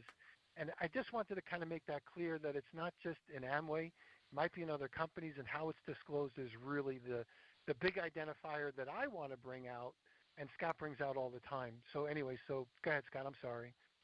No, it's great. That's really good, Peter. I'm glad that Diane was able to expand on the particulars, because what she said is right in line with all the things that are already on my websites as far as data points, and so it's really beneficial to do that. I wanted to revisit something as far as the sequencing, because my understanding, and correct me where I go wrong here, is that first it was Jaeger, then it was Britt, and then Britt kind of broke away from Jaeger, and then I thought it went from Britt to Worldwide, and then Larry broke off of Worldwide. Is that the sequence, or did Larry come first? No, Larry, they're kind of like brother and sister organizations. They're Yeah. not. They weren't the same line. So Yeager was the upline. Dexter Yeager was the upline to Bill and Peggy Britt, and Right. then Britt was their downline that Larry and Pam came from was Paul and Debbie Miller, which Hmm. became Paul and Leslie Miller. Right. And Yeah, Larry that was was part of that organization. Paul Miller was the guy. I think. Their intent is to make money off everything we do from the minute we make up, or we wake up. We wake up until the minute we go to sleep. Exactly. Eat, drink, laundry, tools, functions. It's all about consumption and then capitalizing. Exactly. 100%. 100%. Absolutely correct. Um, it's it's I would go even further than that, because if they can interrupt your worship time, because I know you're Christian, then they'll even do that. So it's all about getting you to believe in the cause, believe in the cause. So, yeah, and they always inch you into it. You know, they always inch you into it. You could do 5 minutes here and there, and then next thing you know, well, you're you're eating too much. It's like your lunch was 5 minutes. You got to shorten that down to 2 minutes. Go ahead, get back and buy that audio. You know. think, that ran off with his office Exactly. Exactly. Exactly. assistant or whatever. Oh well, hey Lisa, I figured I'd go ahead and extend the offer while you're here. Would you like to? Would you like to come on and talk with this? Talk with us as we cover Diane's story. You're more than welcome to. Office manager. That's why Yep. he has. Yep. That's why he has a second wife. Yeah. So so so Larry came from Brit, and then didn't Worldwide also come from Brit? Yes. Yes. Okay. So like you say, LTD and Worldwide are like brother sister organizations. Correct. They Mhm. both came out of Okay. Brit. Yeah. And by the way, Bill there's been Bill some. Britt. Okay. All right. Hugo, we are going to we're going to bring on Lisa. So we get to have more people in. The more the merrier. So let's go let's go ahead. I will invite her. Let's see. Invite let's see. All right, Lisa, I sent you that invite. Um okay. Okay. Well, if you want to, if you want to hold off, um, just so you know, we're this isn't a distraction for you. That's fine. If you want to listen while you're driving, that's okay. But I don't want to distract you from anything. So if you want to just kind of hold off until you're done driving, um, that I already sent you that invite. So just click that invite whenever are not driving. Just want to make sure we're all being safe here. Good. Bill Oh, Britt got together with. Hugo, what do you think about all that? It's just crazy how Okay, Lisa. they all want to start their own like line affiliation and start their own audios. And from the history I know, Worldwide was more like a cousin, not necessarily like it was directly on their team. Mm-hmm. And by that I mean, from what I remember in the audios, they'll talk about how their upline, the Romprier, their upline wouldn't help them grow any further because they like keeping all the profit to themselves, which is crazy. So, Mm-hmm. and then he went to a Bill Brick conference and got his attention. He's like saying, because Worldwide's West Coast mainly, very, very West Coast, like Washington, Oregon, California, Nevada, Utah. That's where, like, that's the majority. And then Bill Britt's East Coast, not sure what state, but from the history that I remember, it was the founder of Worldwide. He will go to the East Coast and try to get Bill Britt's attention and be like, hey, we don't really have a tool system. Is there anything you can do to help us? So, but I have no idea if back then they knew that they will get paid on the audios or not. So Okay. uh, I can't Yeah. confirm or, but I know they I do now. But back then, I just that's what I would that's what I would believe what would make their money. You know, that's how they would ever make their money is from that. You know, so I mean that only stands to make the most sense. But is that what everyone usually does when they reach that status is to break off and essentially create their own tool scam?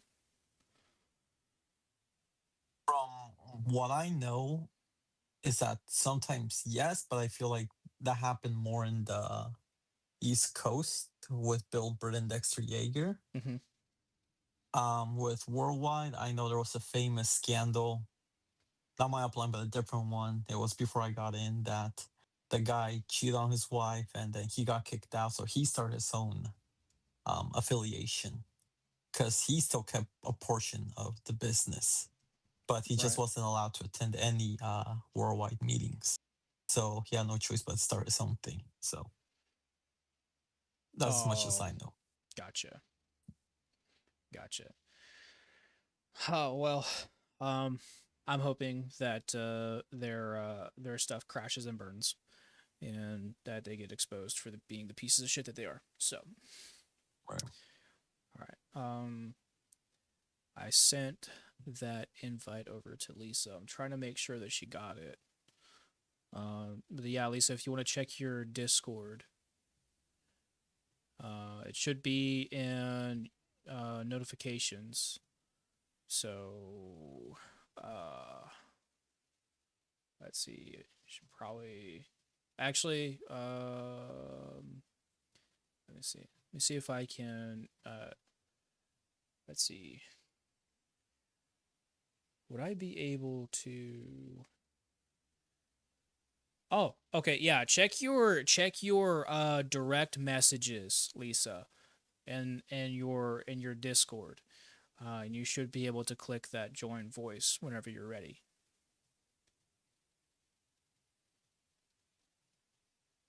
So then we can have Lisa on. That would be super awesome. But thanks for sharing your thoughts with me, buddy.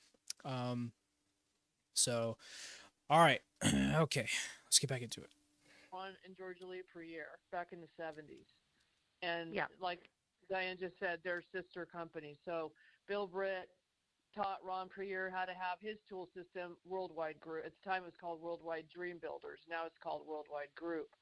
So that's how they came to be. But it was, and then it was under the Britt Worldwide. Britt would always come. Bill Britt would always come to our major functions and speak. So did the Millers. We never, we saw all these people back and forth, way back in the 90s when we got involved. So yeah, sister organizations would be a good way to look at it, and that's why they're so similar in the way our lingo functions. The different pin levels. Eagles and double eagles. I don't know if LTD used that, but it's also similar. Exactly. Mm. Yeah, Britt Yeah. used that, but when LTD broke away, they changed some of that terminology. Right. Right.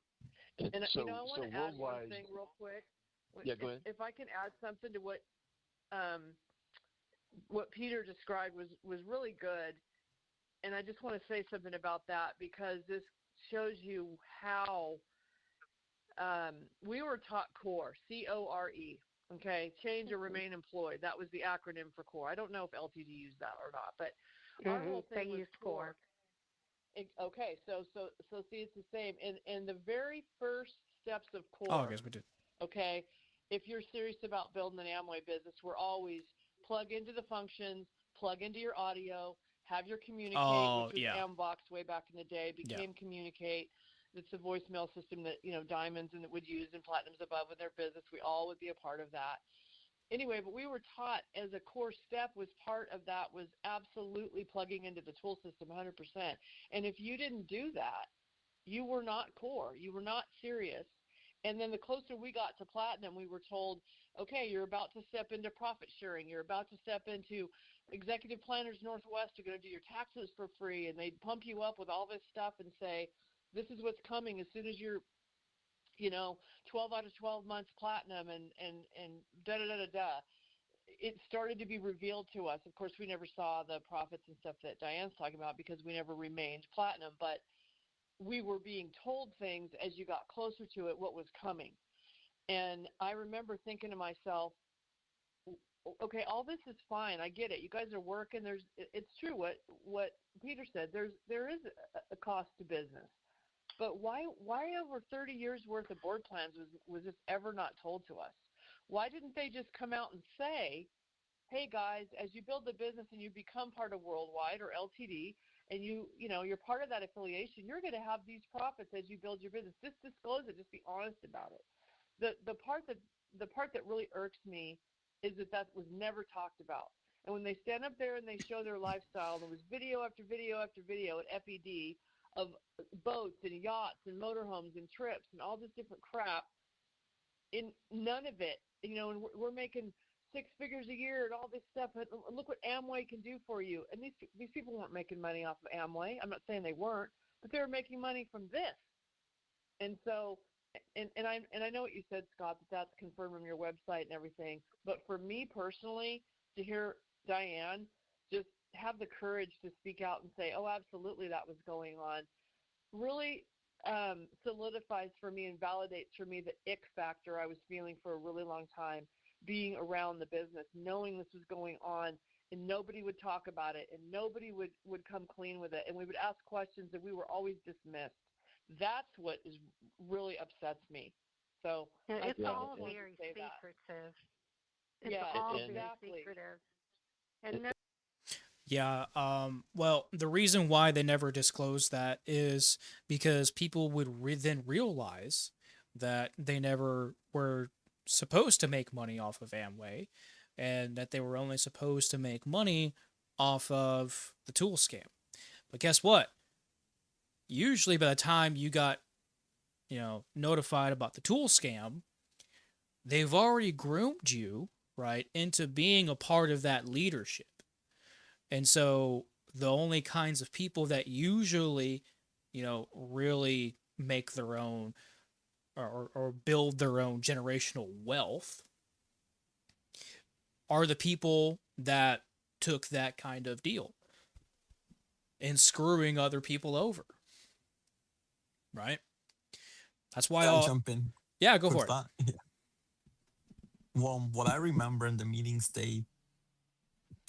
yeah, there was only one like tiny sprinkle of a hint when they say, "Oh, once you hit diamond, you become part owner of Worldwide." That was it. Nothing more. No more details. Now that I hear all this, I'm like, "Oh, that's what they meant. You you own part of the book system, the audio system, the seminars, the tickets for the seminars, all of that." You get a Because I cut. never understood like, what do you mean you own part of Worldwide? Like, but now I get it. See, they only sprinkle a tiny hint, but never the full. Mm-hmm. Yep. And they want you on the hook. And what really the question that I have, right, is do these people know right off the bat, right, because of their connections, or do they put in a certain amount of time, right, realize how much money that they've lost, and then because they become the people that they may not have been beforehand, but they turn into these bags of shit, right? And they take this deal to screw people over.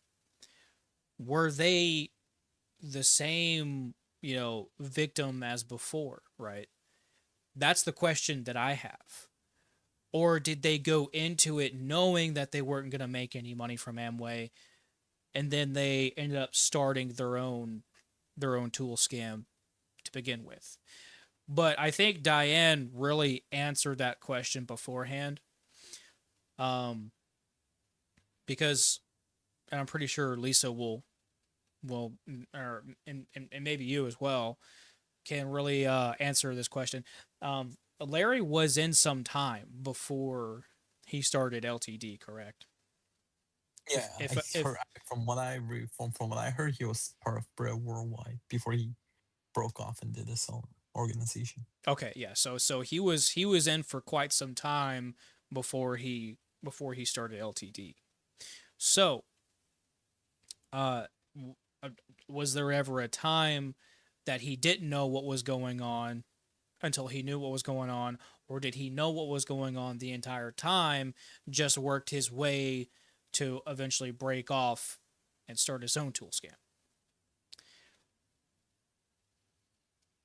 Ooh, that's a loaded question. From I would what really I'm love I thinking would I would really is, love to yeah, ask Diane that question. That's why I want to talk with Diane, because I would really like to ask the hardball questions. Obviously not put her on the spot, but or just to ask her the good questions, just so we get a really good. I mean, we already know, especially through this apology video that Megan had released on her channel, and then they copyright struck it.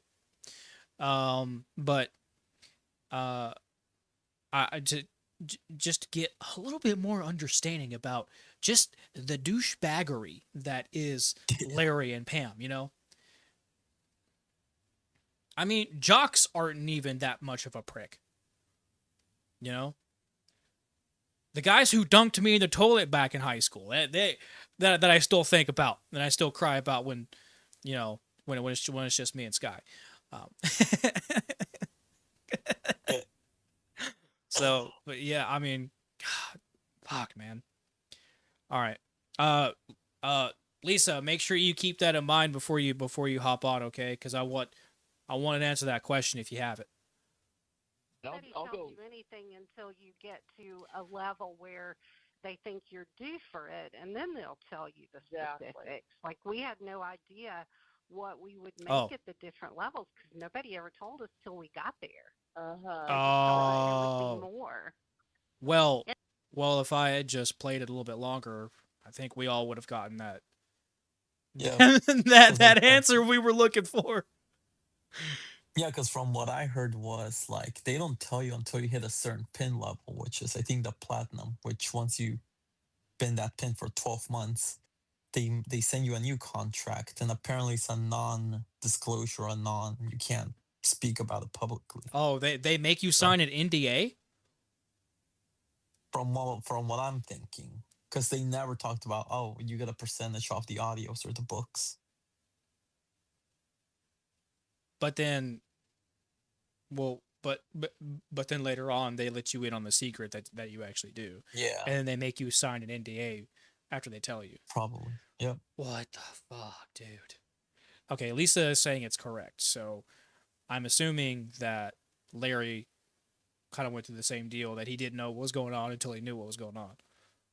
Exactly. Ah, And I I'll It's go. kind of agree like with once we what cross the bridge, we'll get there. Go ahead. okay, gotcha. What did you have anything else to add?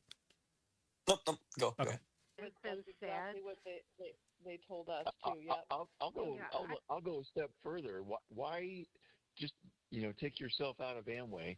In any other business. Let's say it's a non-MLM business. Why would you not want to talk about where all of this money's coming from? Shouldn't that be good news that you're making Right. multiple times more from the tools than you are I, from I think Amway? I think the problem is the conflict of interest that arises and what that brings up because these are upline people that are put up on a pedestal that you're told you have to listen to if you want to be successful, and they're telling you, oh, it's okay if you go into debt to go to a function and pay for your hotel room because you're going to get it back. But where is 100%. the disclosure that they're telling you things that they're going to make money on? Now, the flip side of that is I believe those people really believe what they're saying, that if people don't go to functions, they're not going to be able to build a business because we were brainwashed to think that. But, Yeah. and they think they're helping them by Okay, okay, Lisa, thanks for updating us. Get home safe, okay? Please make sure you get home safe. helping them to make a good decision. But And both Hugo and I will be very excited to have you on. in Yep. essence, it's self-serving. Mhm. Yeah, and I experienced that personally because when I found out about the Amway tool scam in 2005, I wrote I think it was just a one-line email to my upline platinum, and all I said was, "Please take me off of standing order tools." That's where they're just automatically ordered for you on a weekly basis. I didn't complain. I Yep. didn't say anything more than that, and I went overnight, literally overnight. I went from best buddy to unknown. I mean, they shun you Mhm. 100% if you're not totally on board. And the way I look at it, it's almost like they consider themselves the body, and when you learn about something like that, you're the cancer, and you have to be cut out of the body, or else you might spread. And they don't want that to happen. They want Well, yeah, of course, because now you know the secret, you know, and they don't want you going around and telling people the secret. So if they can't trust you 100%, because it's business, and word of mouth does a lot for a business. Matter of fact, that's the one that's probably the best thing when it comes to business is word of mouth. So, uh, If people were saying, "Hey, look, what I heard," and people always always hear rumors faster than facts, unfortunately. And so because of that, that can really, really tarnish your reputation. You know, especially when you build your reputation on trust. And if they can't trust you 100%, then you're you're ostracized no matter what. And that's any business. That's any business, but especially scammy businesses like MLMs.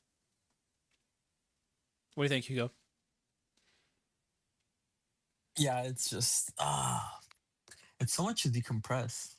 Because in the beginning, you don't think, oh man, these are good people. This is a good organization. They want to help people be better, have better relationship with their spouse, or better work skills for your job and stuff like that. So it's just it's all smoke and mirrors. It looks so innocent from like far away, but once the smoke and mirrors clear, the closer you get, it's all an illusion. It's just it's built on corruptness. It's like Exactly.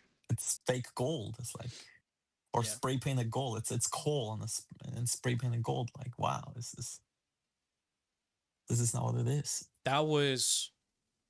That was absolutely poetic.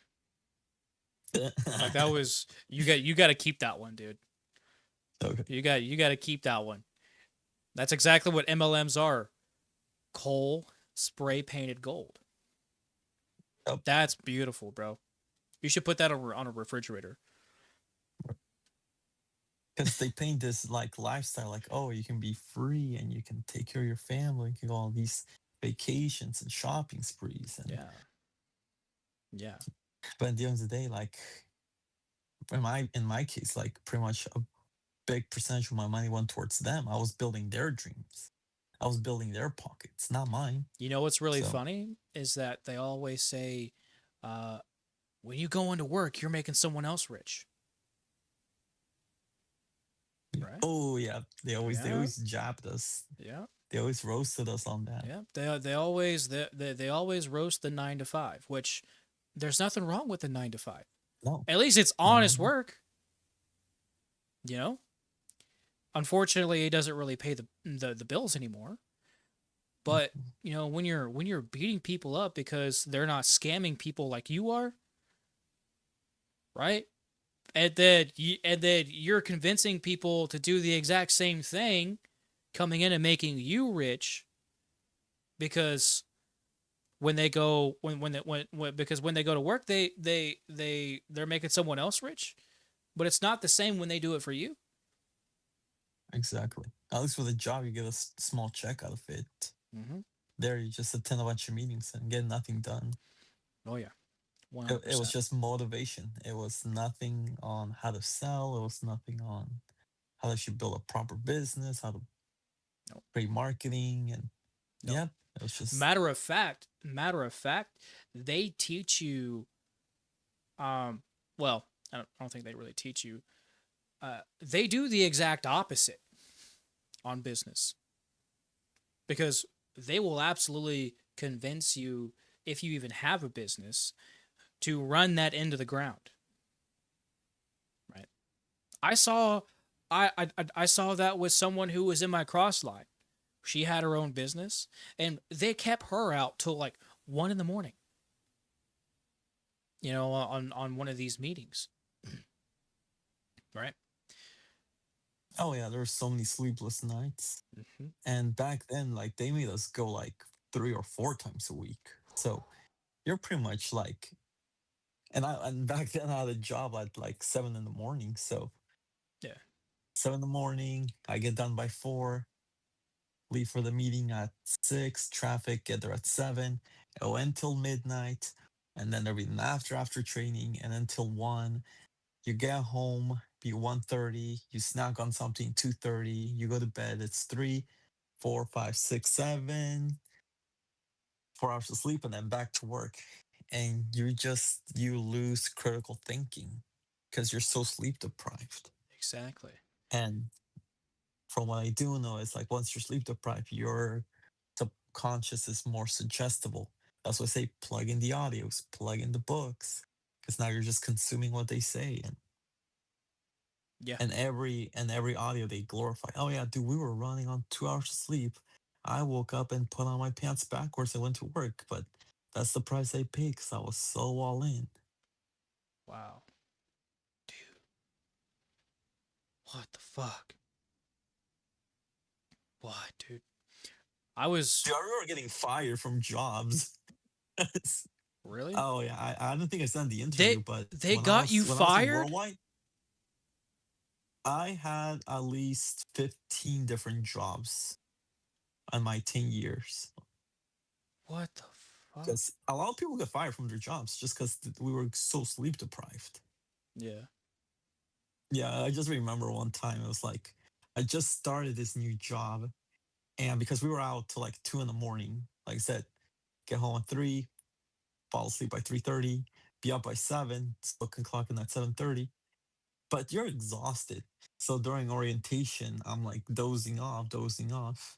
And then the next day, I get a phone call on my way to work saying, like, hey, we're just going to let you go. Looks like you're just not focused. Looks like you're not really interested in this job opportunity. And I So say, no, I'm just super sleep deprived. So, so they didn't ask if you were okay first of all? oh, no, not at all. Oh, I'll never Why am I forget. There not was one surprised? time. There was one time, like, I just quit showing up to a job, and it was a really, really good job. It was at Intel. I worked at Intel for a while, and um, I started that job at 6 in the morning, and the night before, we all went to a regionals, like the 1 day full conference, and it was like 4 hours away. So the meeting ended like midnight, and then we had to drive like 3 hours. It was from Seattle to Portland, which is like a 3 hour drive. So we will go all the way to Seattle just to go to one of those stupid things. And then w- by the time we all got home, it'd be like 4:30 in the morning.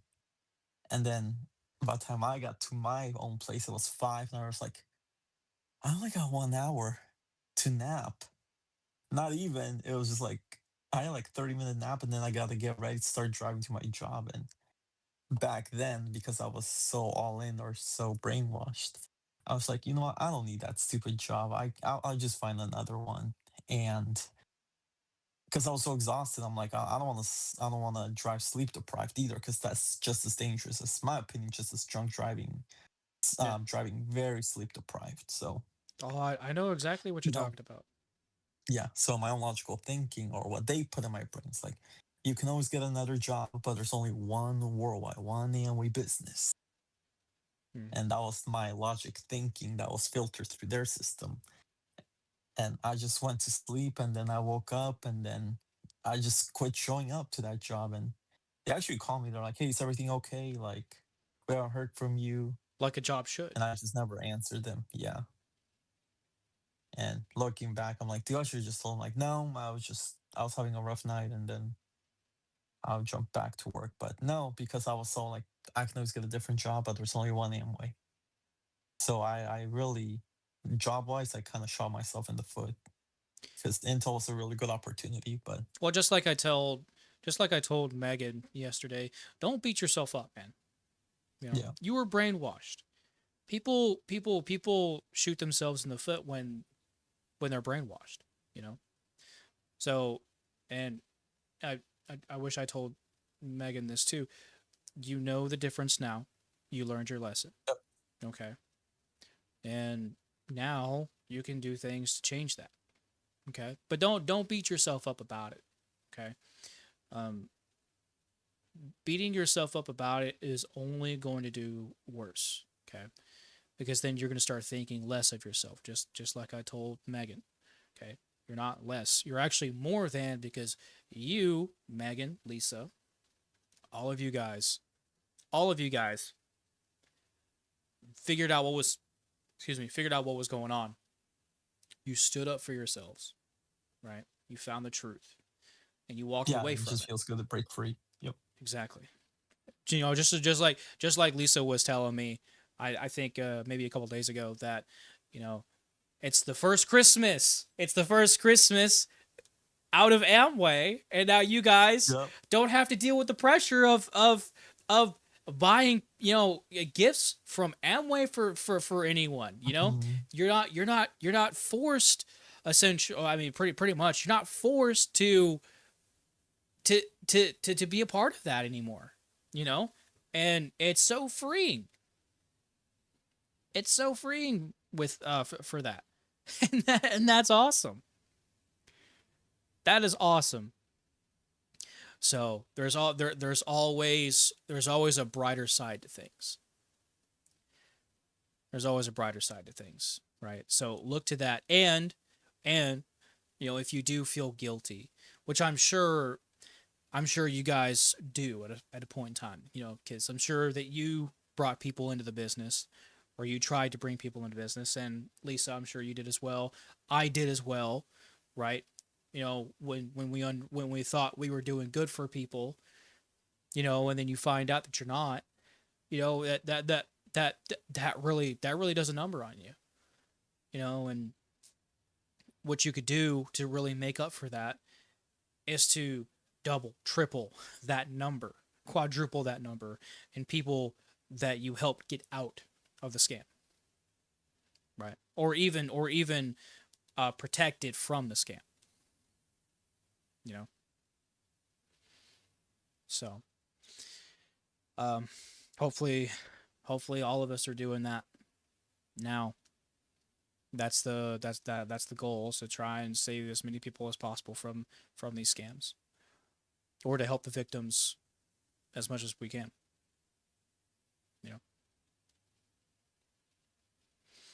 So, all right, let's get back into this.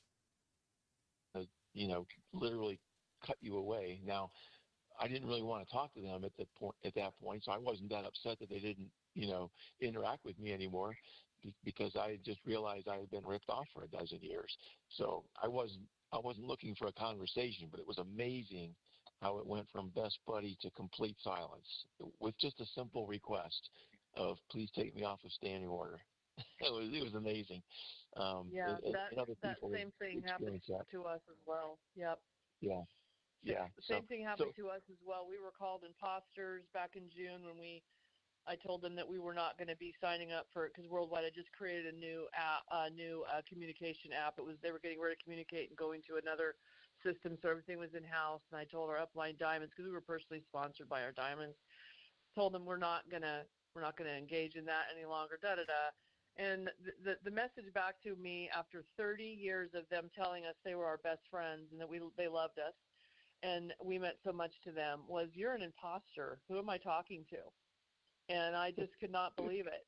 It's heart crushing. And, this explains a lot too, as we're talking about the whole cross line thing. Like, we were always taught not to cross line. I'm sure Diane was too, but you don't cross line. And, it all makes so much sense now, because how dare us talk to anybody else that might be feeling like we're feeling and get some ideas going that something doesn't feel right. You just were taught to completely submit to your upline.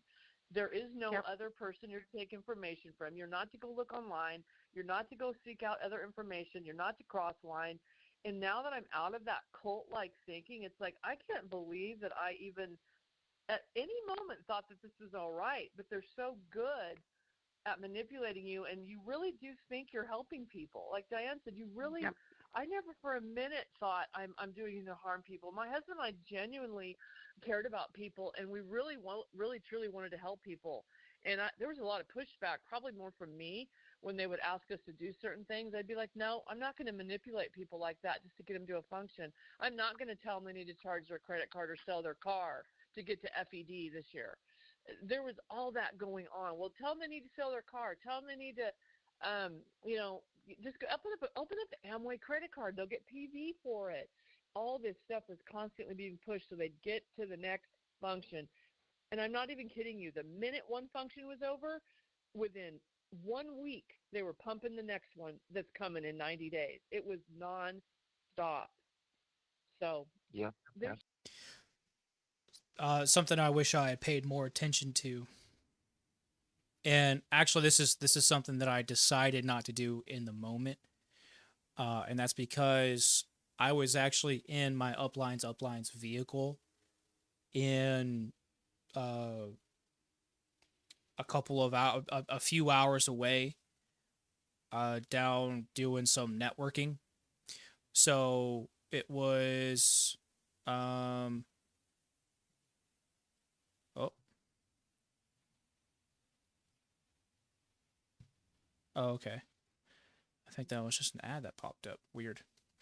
Um, so it was, oh, hang on just a second. Oh, oopsies. Hey, Lisa. Now I can't find you. Here, Where'd you go? Oh, there you are. yeah, kind of hung up the call there. Head over to the voice chat because I invited you to the voice chat. Okay. Yeah, so it Let me should, go back. yeah, it should be in your direct. There you go. Okay. There we go. Let's go to.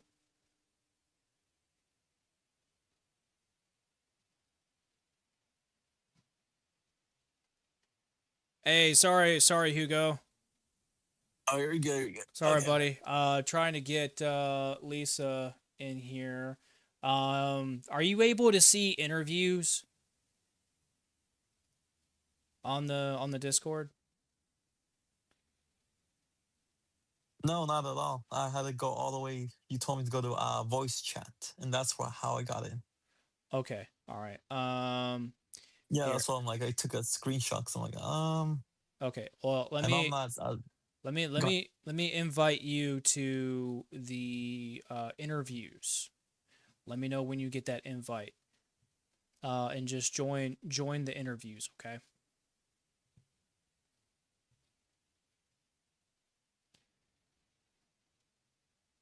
Did I do it or not? What is it what is it telling you? Hold on. Okay.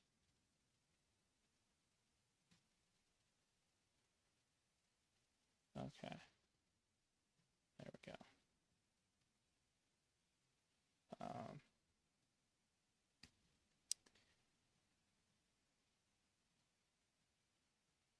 oh, I think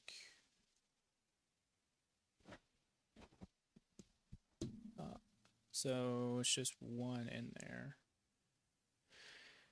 Oh, it's just me now.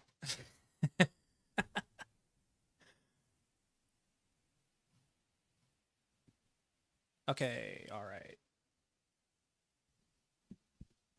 Lisa, you still there?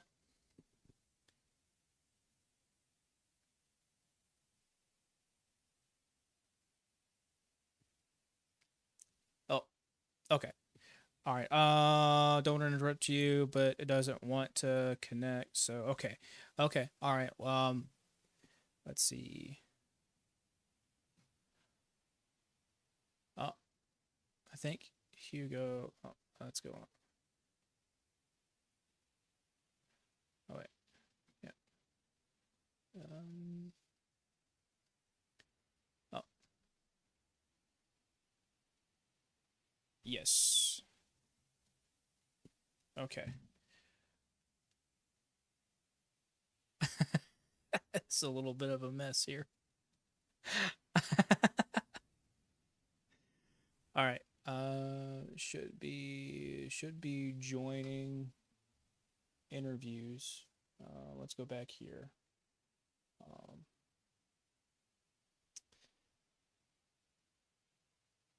Um, okay, so where is yes. Okay. So, all right, we'll tell you what. I'll just go back to okay. All right. We'll just go back here. So, Lisa was saying that here, let me move this back. Lisa was saying that for whatever reason it was being super weird.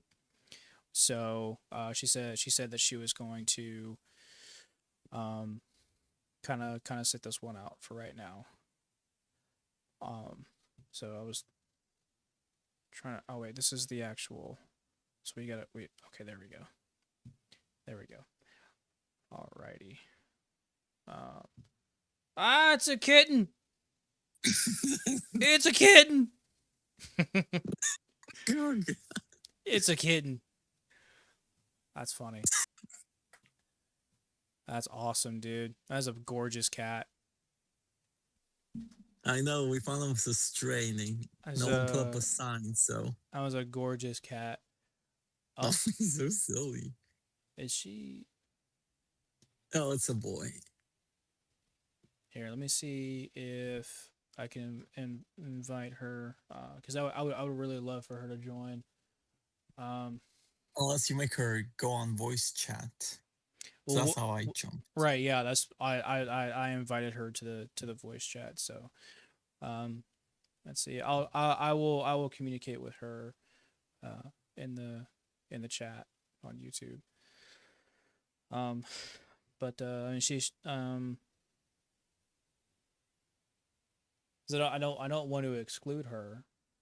I want to have I want to include everyone. So um, let me see. Yeah, Lisa, we want to see your cat too. I'm just kidding. Oh yeah, that's right. Yeah, we got to see your kitten too, cause you just got a new kitten. So not too long ago. So we gotta see the kitten. We gotta see the kitty. Let me see.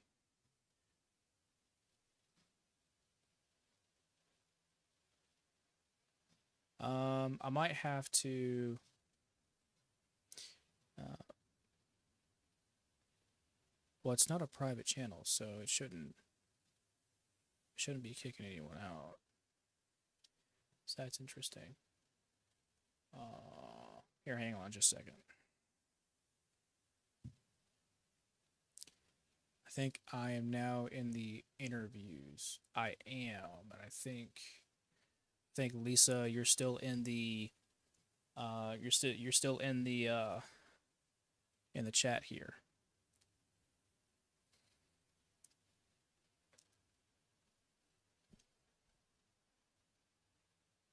Yeah. Yeah, you're still in the chat here. So that's fine. That's fine. I see you're not there. So okay, I'll just disconnect there, and then we will roll with Hugo. Okay, so back here. Where is the pop? Where's the pop out? Oh, oh, hang on, hang on. Okay, no, we're here. We're here. There we go. There we are. Okay, so bring the pop out back up. Okay. All right. Turn my camera back on so you guys can see my gorgeous face, and then we'll just do this. And hey, Lisa, if there's anything that you really want to say, please, please join. Okay, we could figure out how to get you joined on, um, but because I don't know if there's exactly anything that you might have missed during this conversation, but would absolutely get love to get some of your insight on this stuff. So, uh, what's that? She's in voice now. So let me see. It's I don't know if she's active or not. Uh, Lisa, you there?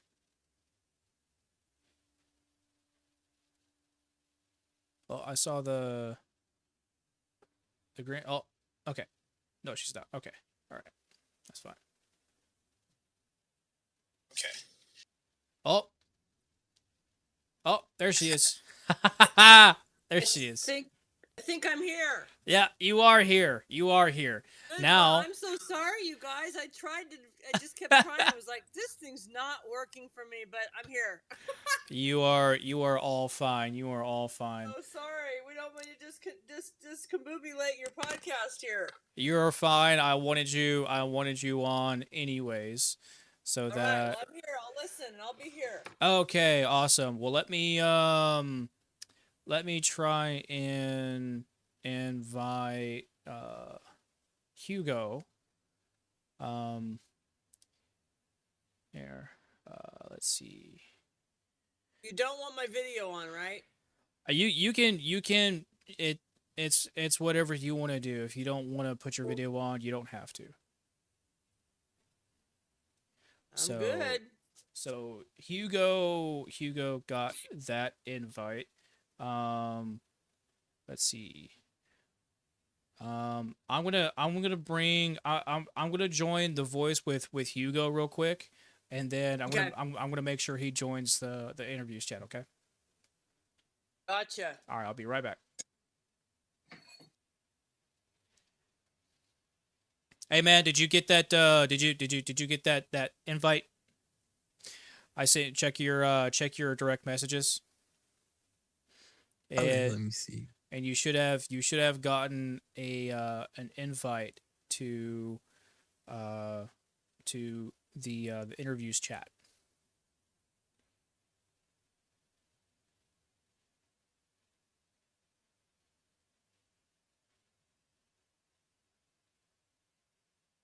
Let me know if you got that.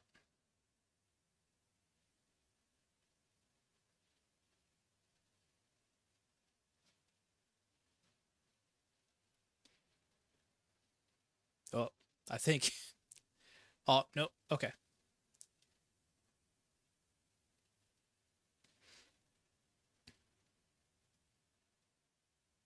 Oh. Hugo, did you get that?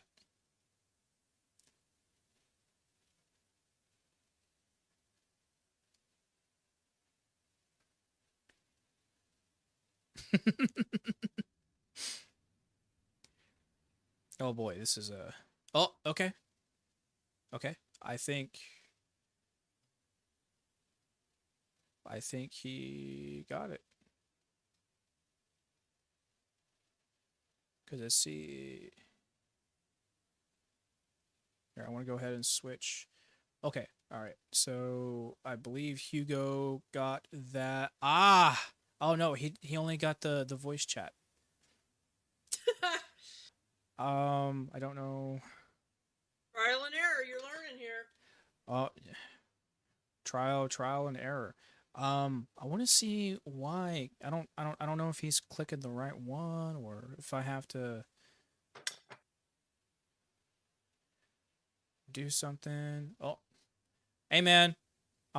Is it what is it doing for you? Because it says that It just opens your page, but doesn't open any pop-up windows or anything. So. Oh, okay. Okay. So I might have to go here. Here's what I'm gonna do. Here's what I'm gonna do. I'm gonna switch this off from private so that you can just join, okay? I think this is probably the best thing to do. Save. Okay. All right. So you should be able to see it now. Okay, let me try one.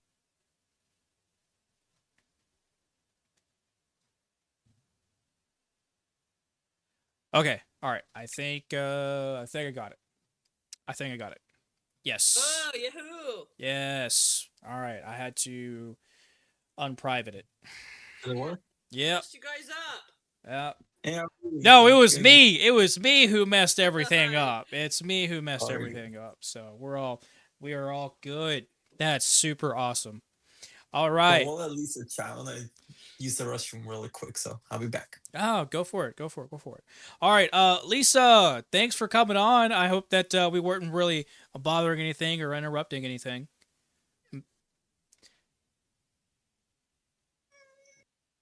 No. But Now I can't hear Jonah. you can't hear me? I don't hear you, Jonah. Okay. All right. I hope we're not interrupting anything, but I think thanks for coming on. Yep, not hearing you.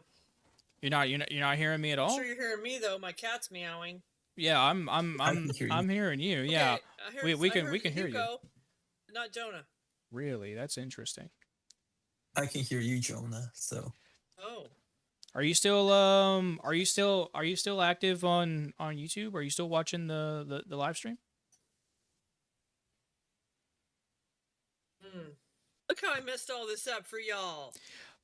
Hugo, can you ask her if she's still on the live stream, or is she still watching the live stream? oh, Jonah wants to know, are you still on the live stream?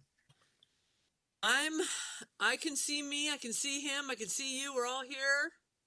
Because I didn't mute myself. Oh, you mean on YouTube? Yes. Yeah, he went on YouTube. I'm on Discord. Lisa says she's on Discord. Yeah, Right. on YouTube. On Discord. Huh. Okay, now I'm on the live stream again. Lisa says she's Okay, on Discord. that's interesting. I don't know why it's not playing my audio for you. You want to try resetting it? Like Here, what I'll do we all is close and then we all open? Or no. You guys stay there. I will leave and then join again. sound good.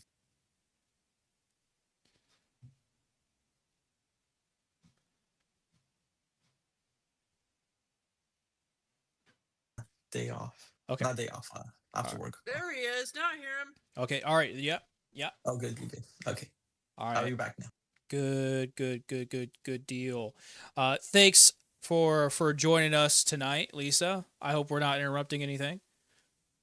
No, you guys, I didn't have to bombard your program here. I was just like fired up. No, you're fine. You're absolutely fine. I wanted to have you on because what better way, to really talk about this conversation than have, than to have one person that was actually in the conversation, and oftentimes when we have a conversation, there's something that we miss and that we really want to talk about. And I'm sure that happened for that conversation because there's always something to talk about with MLMs. And so, I wanted to have you on. And then also we wanted to see the new kitty. So, do? of course we do. We want to see the new kitty. We got to see the kitty. Okay. I'm in my kitchen. I'm about to make dinner. I'll mute it not to make noise, but there. Can you see me? Yeah. Everything's good. Everything's good. Yes. We got to see the kitty. I'll get my kitty. You guys keep rolling. So, guys, Lysa was in Amway for a while, so she's got a lot of knowledge around MLMs, and she is one of the ones that is having a conversation here. So, There's my marigold. Goodness overload. Oh man, that is a beautiful cat. She's pretty cool. that don't you is think? that is a beautiful cat, Look at that little sucker, man. She's dude. beautiful. Wow. Look at that face. She's wanting to play. Oh. Oh, that's Oh, my baby. man. That's Oh, my new yeah. baby. That is a beautiful cat. It's All a right. beautiful She's being cat. a little pooper. She's mad because I was gone for all day. Oh, I would be mad too. Sky. That's the first time I left her for longer than a couple hours. I was gone like 4 hours. So anyway. Oh man. Sky's mad at me if I'm gone for anything over 30 minutes. So. Yeah, this was her first experience to be gone that long, and I can tell she's meowing at me. Oh, of course she is. She's got to get used to it. So hey, anyway. All right. We're here. I'll put myself on silent and no video if I have to do something else, and so I don't distract you. But I'm here. Okay. Good deal. Well, I will continue the conversation. Okay. So. Absolutely. Much coming You able out to hear it? in my mind, and I don't know, Diane, how long have you been out of the Where's business? he? I think Hugo was doing something. Oh, maybe he went to the bathroom. He said or something. I thought. Yeah. He's on silent too. So. Yeah. I think he's taking care of the bathroom stuff. So. All right. I remember you said something real quick. I'll say this because I remember you said if I get on to say something about Pam and Larry Winters, how they got in or how they started their thing. Yes. Okay, my understanding from now, this is just my understanding of what I was told over the years, is that LTD stemmed off of Dexter Yeager, Bill and Peggy Britt Worldwide. So Bill Britt started this whole thing with Dexter Yeager. Dexter Yeager was in Bill Britt's downline, right? And so Larry especially saw the opportunity for him to have his own tool system and make that money.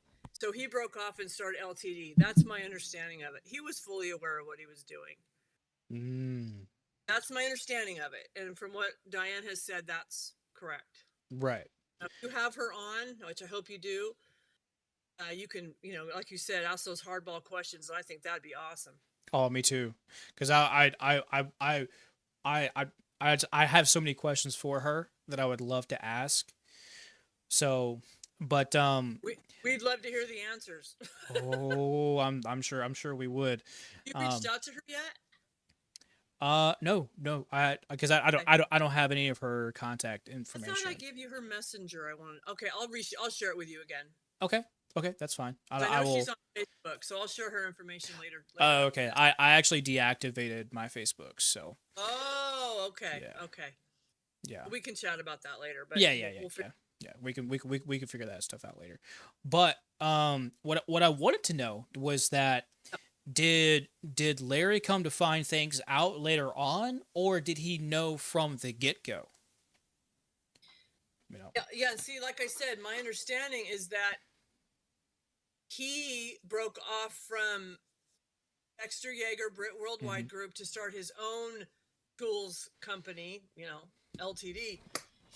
I don't know how that came about. I can't answer that because I don't know that whole story, but hopefully, okay. but we do know he did start his own. Right. LTD was started by Larry and Pam Winters. Mm-hmm. Okay, yeah. So then, just like Ron and Georgia Lee Perrier started Worldwide Dream Builders, which is now Worldwide Group. Okay, gotcha. Yeah. So then Diane would be the best person to ask there. Yeah, she would probably know more about that for sure. Okay. All right. Well, then I will definitely reach out to her with whatever link or contact you give me, and hopefully we can find out those answers. So. Yeah, because she said to me she was very willing to help any way she could. So I know she'd be willing to come on your show, I'm sure. Good deal. I would love to have her. But all right, let me know if the audio is fine while I'm playing this, okay? It is for me. We're just waiting on Hugo. Okay. No, all right. Missing, and I'm here. This stuff can get comical with the internet. You just gotta be patient and just go with the flow, right? It can. Sorry, I was on mute and I didn't know it. Yeah, and this isn't. See, even even in conversation, you guys were getting a little messy. Because Diane actually hit the mute button, so.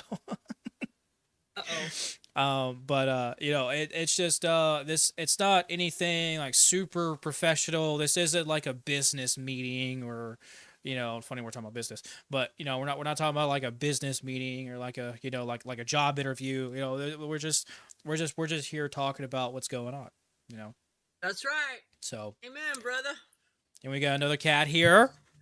It's real people sharing their stories, right? That's true. Yeah, when they're cats. Oh, look at Hugo's kitty. Did you see my kitty, Hugo? Yeah, I saw it. It's so adorable. Or were you in the bathroom? Both. That's awesome. So can't hear him. Can you hear him? I can. Yeah, you can't hear him at all. Can you hear me? Oh no! Now you can't hear him. Okay. I think Are you muted, Hugo? No. No, because John can hear me, so I shouldn't be muted. I can't hear him, but I can hear you. Well, that's interesting. Huh? I don't know why that is. I don't know why that is. Well, just keep rolling. Yeah, we'll keep on going here. So, let me know if you can hear this audio. That's what I was gonna say. Yeah.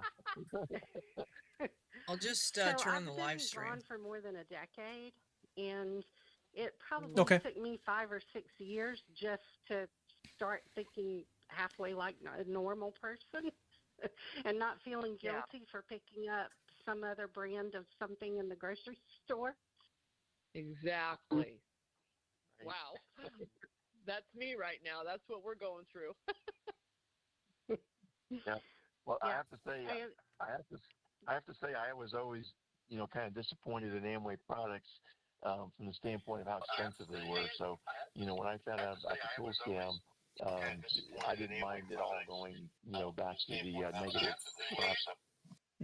If you want to listen to the live stream too, you could probably put some headphones in or some That's earbuds or what I'm gonna something. do. That way Okay. I can hear him. Okay, that's what I'll do. Okay. All right. Well, now he's muted. He's now Hugo's muted. Yeah. Hugo's muted now. Can you hear me now? Yeah, I still can't hear him. So you guys go, and I'll just put my headphones on. Okay. Good deal. As they call non-Amway products. Um, and just the fact that I had been lied to for a decade, or a dozen years, really. I for some reason I do Meanwhile, not Lisa suffer gets her mentally headphones. I did like want to share a one lot part of other that people do. Yeah, go for it. in South they always encourage how they always talked about, oh yeah, you gotta sell your TV or sell your video games, and it got to the point where they were encouraging people to sell their plasma, so literally sell your blood so you can get What? on. Yeah, I thought I said that What? part. Yeah, yeah. I don't know Oh if wait, you and no. Lisa. I think you did. I think you did mention that, but the amount of information that I get every single day, it was definitely lost. It was definitely lost to the ether at some point in time. Yeah, you can have asked Lisa. I don't know if they did it on her organization, but in ours, with mm, my upline, mhm. like he's like, oh yeah, I was selling my blood so I can make my quota for that data, and I'm like, Dude, what? and I almost did it too, but something in me just was like, nope, don't do it. So, That's insane, dude. and they'll say, oh yeah, well you're donating blood too, so you're helping out the community, and I'm like, wishy, very wishy washy. That is very yeah. Yeah, that's 100% wishy-washy. I mean, it's just completely messed up that they would convince you to sell your own blood, right? I mean, they're literally vampires. Yep. They're literally vampires. I want you to understand that, okay? Except their weakness isn't wooden stakes. It's, you research, Yep. information, telling People the sharing their truth. Telling the testimonies. truth. The Yep. truth is what it was is their weakness. So that's crazy. That is insane. Lisa, are you able to hear Hugo through the live stream?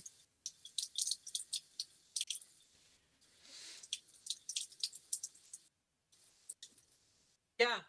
Okay, good deal. Yeah. Can you hear me? Hugo, Yeah. Can you hear me? Hugo, Yes, I can hear you. Yeah. Yeah, I can hear Lisa. Yeah. Yep. Yeah, he can hear you. All right, good deal. There would just be a little bit of a delay there. So, okay, all right, we're good. Yeah, We're but good. I was gonna say, Lisa, did they ask your organization anything about donating plasma?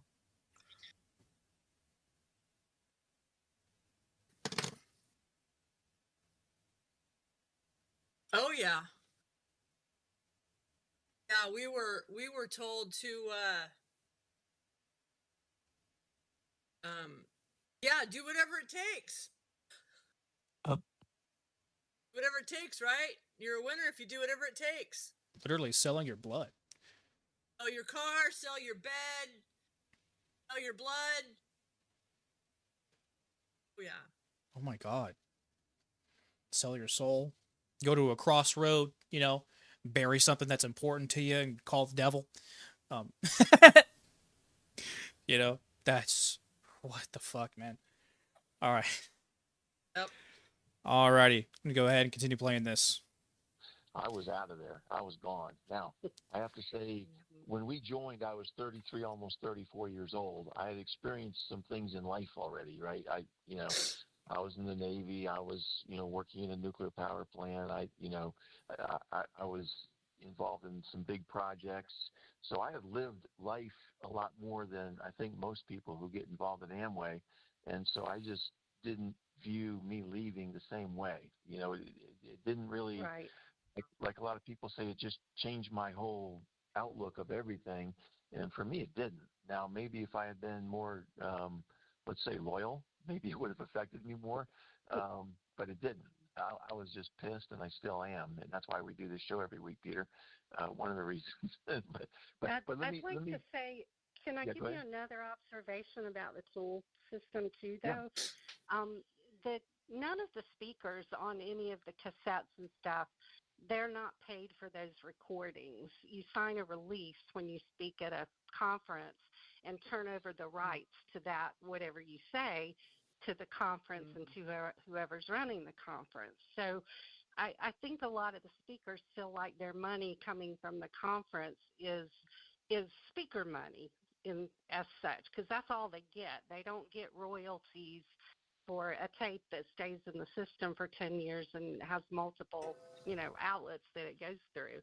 They don't get any money for that. And they always said that was because some people would make a lot more because they're better speakers and we want it to be fair. But really, it's about how much volume you're bringing into the system. Ah. Yeah, they don't get paid royalties. Ah, that makes sense. That makes sense. The more popular the more popular you are, obviously the more money you're going to make because people are going to like listening to the bullshit that spews out of your mouth, right? And so obviously if you make more money, if you make Amway or whatever group more money, they're going to favor you. So then you start speaking more, but it's somehow fair, right? Mm-hmm. Oh man, just when you think you couldn't hate these people more. Oh man. Oh dude, that's crazy. Did you see a whole lot of that? I'm sure you saw quite a bit of that in your time in, Lisa.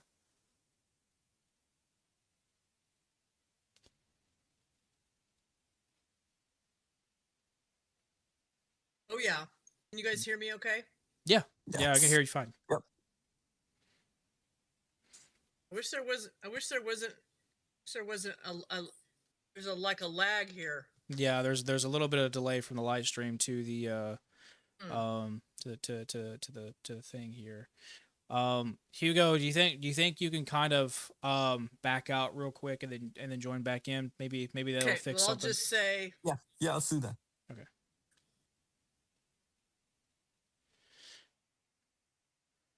Go ahead, Lisa. yeah, it's hard to answer the question because I'm still hearing what happened a few seconds ago. Are you there? I'm here. Can you hear me now?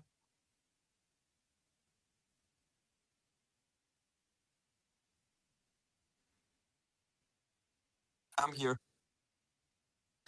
Can you hear me, Lisa or Jonah? I can hear you. Yeah, you're fine on mine end. Yeah, I can hear. I can hear I can Lisa. hear you on the live stream, but not on the Discord. So we'll just try our That's so best weird. here. Okay, that's fine. Anyway,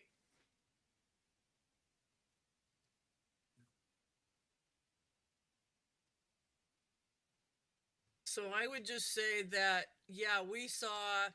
I'm sure Hugo could. He saw it too. Is we always saw the popular speakers were always the ones featured. They were always the ones like on standing order. Hugo remembers standing order, Yeah. which was in a subscription every month. You have to pay. And you remember the Eatons and the Duncans, and I mean, we could name a lot of names. We don't need to necessarily do that, but those popular speakers always were featured, on our standing order, which was our daily audio. Okay. Yep. So it just all goes back to what they can sell. The more they can sell to make money. Yeah. Because people don't want to hear the boring speakers. They just don't. They want to hear the ones that fire them up. Yep. That's always what it's Just about. how it is. Mm-hmm. Yeah, you're exactly right. You're exactly right. Um, Hugo, you got anything to add to How that, bud? about this? You can't sell boredom in an MLM. Yeah, because you're not selling anything at all. Oh, that is so true. You Yeah, know. they always bring like the very, very charismatic, the very just very hyped up speakers to speak at the conference. And they'll save those Hmm. to the very end, pretty much till like 9, 10 o'clock at night, all the way till midnight. And then put kind of like the slow, not so exciting Yep. ones first thing in the morning. So Hmm. Hmm. it was like that for 3 days. So They want you Exactly. they want you tired, exhausted, and they want you ignorant. oh, they even got mad if you went to the bathroom during a speaker. I was like, oh, did you Really? miss? Do I remember? Yeah, I never got Hmm. like I didn't necessarily get a lecture, but also like I definitely got that I'm disappointed in you look. I'm like, I've been holding it. I need to go to the restroom. I'm not gonna wait till the speaker finishes speaking so I can run. So they make you wait for hours. No, not really hours, but they say, oh, go to the bathroom once the speaker's done speaking. Like during the little commercial break or when they switch from one speaker to another. So you essentially have to ask the teacher for a hall pass Pretty much, just to yeah. go to the It fucking was bathroom. stupid. Yeah. What? That's an actual thing? Well, you know Oh what it my. is? You know what it is? It's this. What the heck Hey, was? happy What's birthday, that? Lisa. The balloons. Oh no. Um, I don't know who I'm talking to here. I don't know who I'm talking to. So good. We're all getting old together. You guys hear me? This is just not working very well. Yeah, I can hear you, Lisa. You're fine. Uh, I can hear Lisa, so Yeah. I don't know if I should comment because I don't. What I was going to say is they don't tell you that you can't go to the bathroom. They don't tell you that. They just suggest like don't go to the bathroom. Don't miss a speaker because that speaker could be the one that changes your life. You know what I mean? It's like this just this submissive message that they want you to do. They don't literally tell you you can't go to the bathroom, but it's suggested.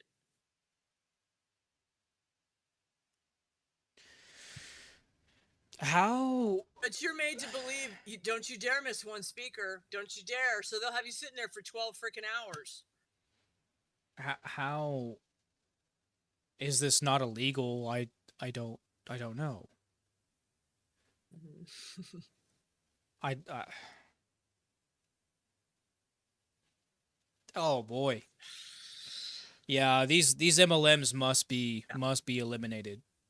They have to be done away with. That is a must. So, but all right, let's continue this thing. But they do get paid for people in their group that buy Yeah. whichever recording, whether it's Right, them or in somebody their else. group. Yeah, in Yeah. their group. So, yeah, but that I just think that's interesting that all your intellectual property gets turned over to the system like that. You actually sign it over. Yeah, that's interesting too. Yep. I Oh, yeah. never heard that, but it makes sense. It totally makes sense. So so Hey, Scott, we got on this. could, Yeah, go ahead, could, Peter. yeah, can we address the situation of the video because the That's Larry that's and what. Pam for those. Okay, so Yeah. Larry and Pam Winters have been around this rodeo for a really long time. They've been doing this stuff for 40 some odd years. They've had their organization. I've done some research on them. They've had previous conflicts with Amway, previous conflicts internally, previous conflicts with the law, meaning tax liens. They had almost a $3 million tax lien placed on them. So that means that they didn't, do the right things when it came to taxes with all this money flowing through. So the reality is this is not a, oh my gosh, we just woke up and we got suspended thing. They've been how would I say, dancing this dance for a really long time of controversy and all that sort of stuff with Amway for a long time. And then just recently, that video came out. So why don't you describe that video and let's talk about the potential ramifications of that video. So I'll let you take over from here. Yeah, and I want to hear more about that tax lien too, Peter. But yeah, the video, as far as I know, first came up on YouTube under Megan Lanahan on her channel. In fact, it's the only video on her channel right now. And she spells her name Megggan, Megan, and then her last name Lanahan, Lanahan. And you can go to YouTube and watch. It's about a 5-minute video, and it's basically similar to what we saw. The last video that I put out just yesterday, make sure you guys, those of you who are watching now or who are going to watch this in the future, please go support Megan.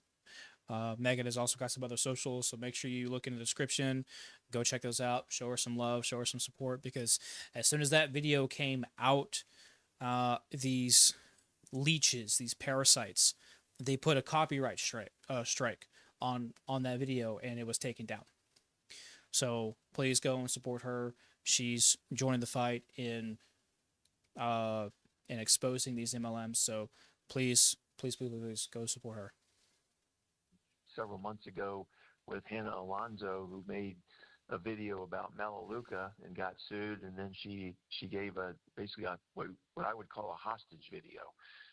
She's usually this bubbly person and smiling and everything, but then this hostage apology video was just deadpan. I mean, it was a completely different woman, and the same with Larry and Pam in this 5-minute video on Megan Lanahan's channel, and they make all these apologies for all these specific things that and what's really puzzling to me is every line of sponsorship I know of does all these things, and they've been doing them for several decades. You can go back 50 plus years and you'll see the things that they're laying out in their video, and it's just kind of puzzling, why these people and why now? That's one of the questions. But yeah, it's really interesting, and I guess I'll first hand it over to Diane. You've seen the video. I mean, what's your reaction or response to what you saw? My first response was that I had seen hostage videos that were more convincing. Because knowing them,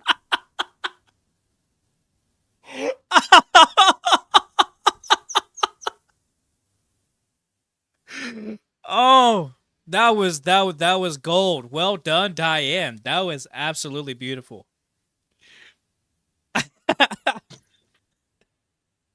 I could have said that better myself. that was beautiful. What do you think about that one, Lysa?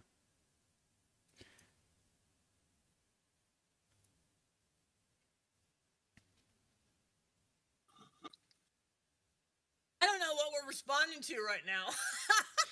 So, we were talking about. What that you laughed so hard at? What did I miss? So, what Diane was just talking about was, and Hugo, you were able to hear that too, right? Yeah. Okay. So Diane was just talking about how, because Peter mentioned, or it wasn't Peter, it was Scott. Scott mentioned how Pam acted like a hostage in a hostage situation, right? When she's usually this bubbly person, but then Oh yeah. Diane said that she saw hostage videos that were more convincing. And so that's why I was laughing so hard. Absolute banger of a line. That was a banger. So Gotcha. I got to give her props to that line there. Yeah. I agree with it. I agree with her, man. And you know what? I saw a lot of women have that look. Just That's all I can say. It's so fake, all of it. It's all weird. Yeah, Oh, yeah. man. Oh man. What about you, Hugo? What do you think, And I man? was just going to say, kiss my ass, excess. I found a new energy drink. Yeah, love it. Nice. What do you think, Hugo? Yeah, similar to what Lisa said, like all the women acted very fake. They all tried to be like this. We have this lady named Julie, and not Anderson, a different Julie, but Mm-hmm. Oh yeah, let's let's let, and let's make sure we specify there. right, right. We'll call her the crown's wife. So they all try to be like the crown's wife. Even my upline Diamond, she tried to like match her hair color and her makeup, and it was kind of creepy, almost like a doppelganger type of. Ew, really? Yeah, Oh. even try to speak like her. I'm like, Oh. Really? yep. Totally. Oh, do you think Even dye her hair just like hers. do you think she was trying to become this person's wife in order to be this person's wife, or just to imitate her success because she was like her? I think a little bit of both.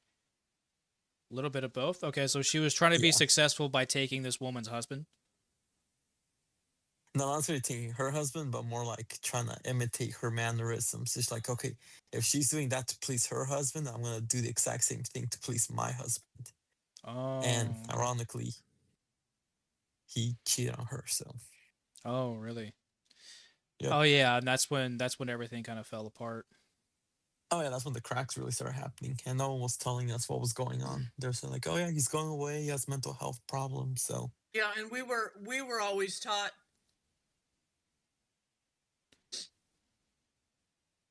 Yep. I don't want to interrupt because I don't know where this lags, but I was going to say in response to what Hugo said, we were taught as women, duplicate your upline, um, submit to your upline, emulate your upline. So all the women were always trying to look like Julie. She was the crown. She was the biggest pin in worldwide. Mm, So yeah, wow. I mean, I'm a feminine woman, okay? I like nice things, but I hate dresses. I have never liked dresses. I'm a slacks kind of gal. I had to, for 30 years, put on a damn dress. And I finally stood up and said, I'm not wearing dresses anymore. I'm done. And my husband got a little bit upset with me, and I went, well, you want me to go to the meeting? I'm going in pants. And I started pushing back, and I stopped wearing dresses probably 10 years ago. And everybody would look at me. I'm like, I just don't care. If they got lesbians in here, I can wear a dress. We had lesbians wearing suits, so I can wear pants. Yeah.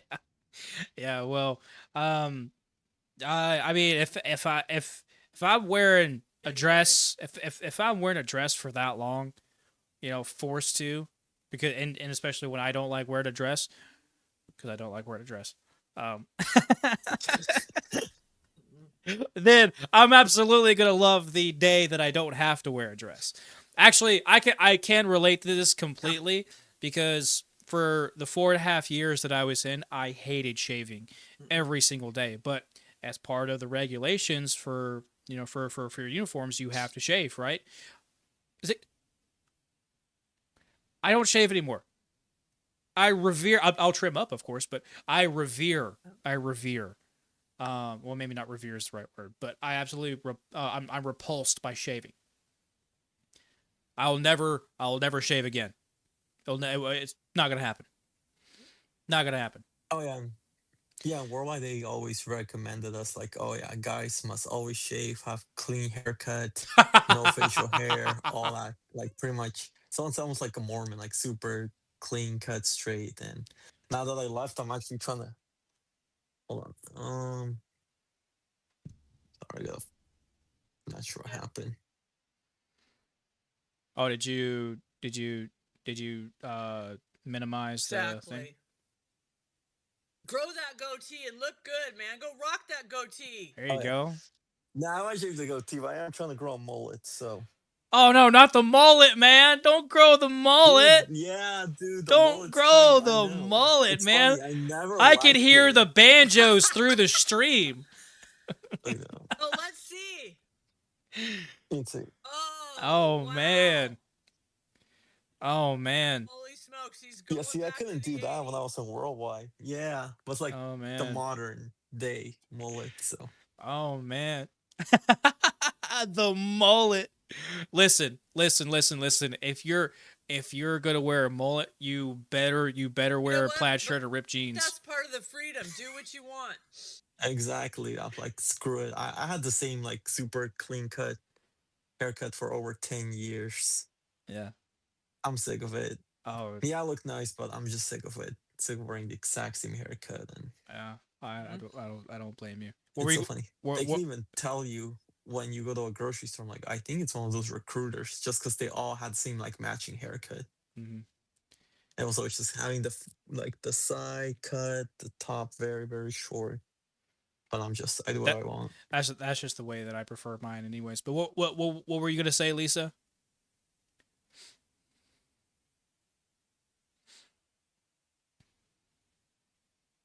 I was just going to say, our upline were Mormons, okay? So they wanted everybody to look like a Mormon woman and a Mormon man. And I always wanted my husband, he looks really good in a goatee, and he would never do it. He'd always shave for the business and shave for the function. And now it's like kind of nice to see him doing what he wants. That's awesome. That's awesome. So Christmas without Amway is gonna be one of the best Christmases ever. And then goatees are awesome, and we should not shave goatees. So there you go. And mullets. And mullets. Mullets. Yes. Mullets for the dub. Mullets for the dub. Can I get a W in the chat, please? But all right. Let's get back to it here. I didn't believe any of it. I knew Love it was it. all scripted. And the other thing that I felt was that Larry just went back on everything I ever heard him say about what he thought was important about having his business. I mean, he many times said that he would never separate the business and his faith and his ability to stand on stage and say what he wanted. And he many times said, I can't get fired.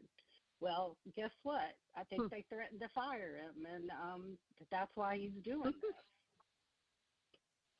Interesting, Mm. because you know them personally, right? You were personally sponsored by Larry and Pam Winters, right? Correct. Yeah. So if anyone knows these people, it's you, and that's what's great about having you on the show right now.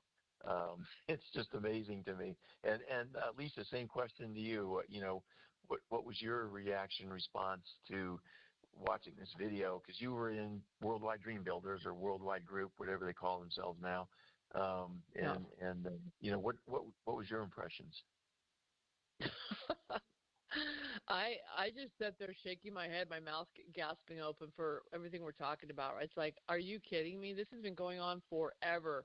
This is the same dog and pony show that's been going on forever. But what's fascinating is that they were publicly apologizing for what has been going on forever. I can remember periods of time in Worldwide over many times where our big crowns or the Puryears would come out and say, okay, guys, we got to clean some stuff up. Especially before we left it this last summer, I could tell.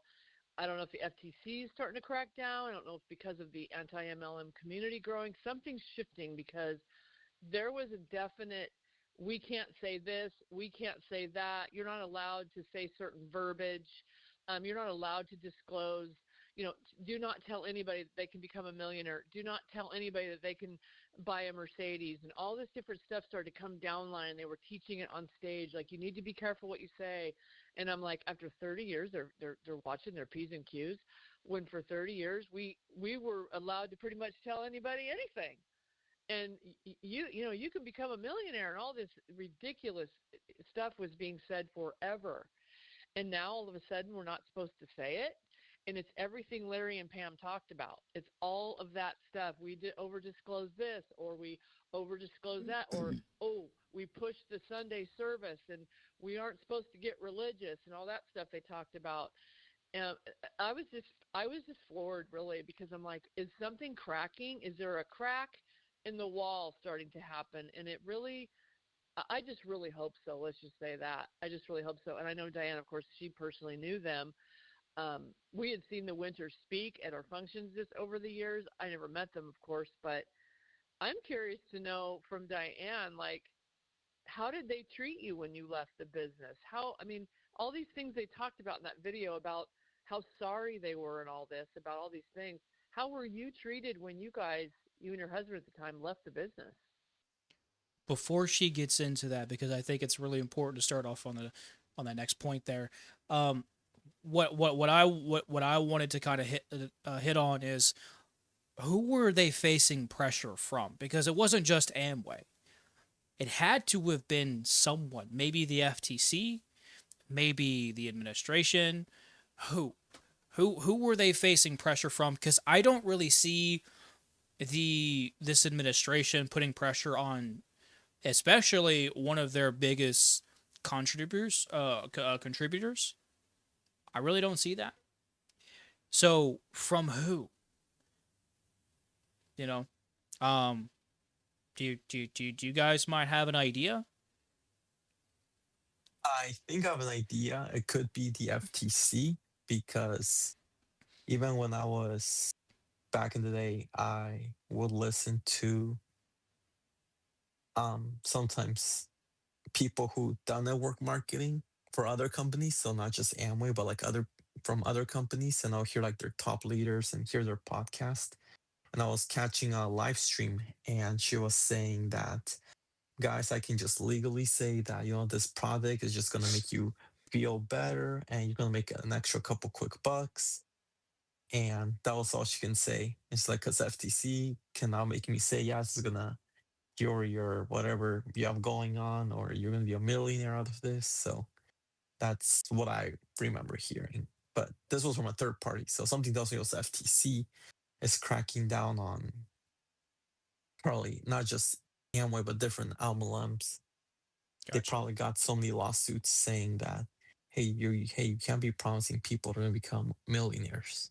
You can tell them they're gonna make extra couple dollars, but you can't promise them that. Hmm. Go ahead, Lisa. You have any opinion?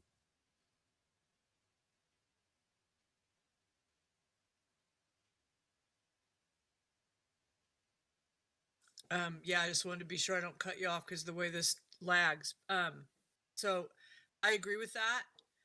Um, what's interesting is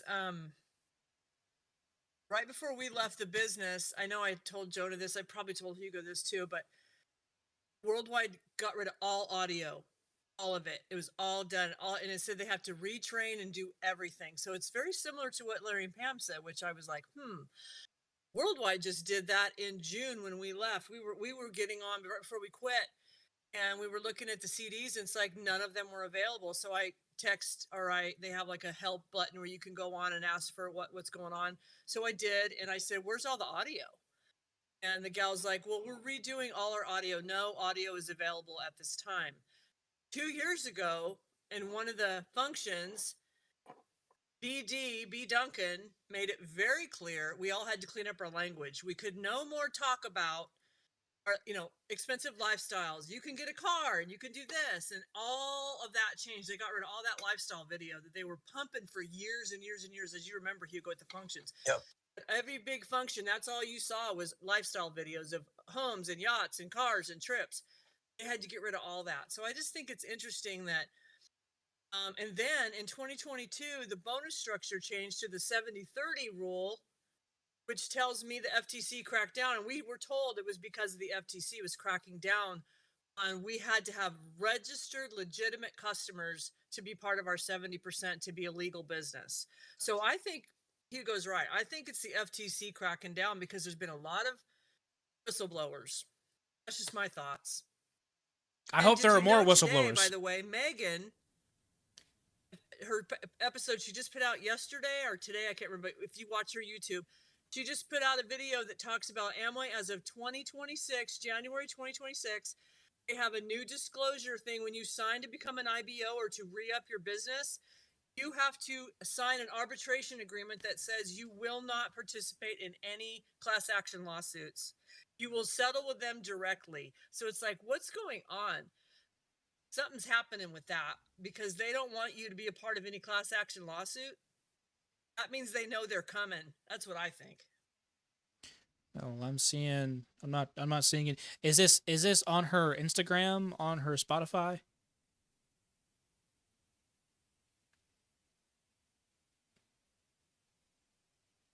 It's her YouTube channel. She just put it out. Oh, I just looked on her YouTube and I didn't see it.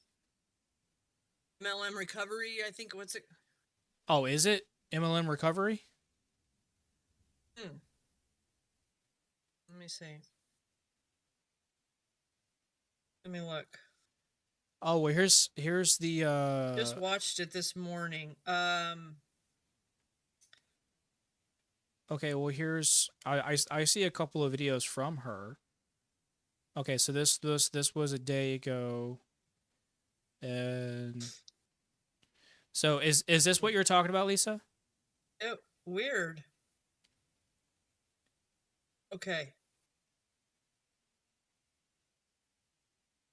It's there. Okay.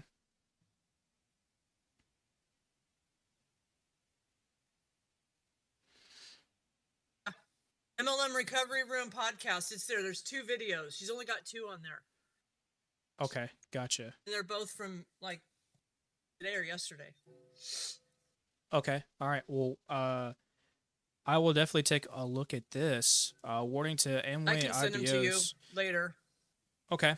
Okay. I'll send them to you. I just don't want to get off of this because then I won't hear you anymore. Okay. No, you're fine. You're fine. All right. Okay. So thank you. I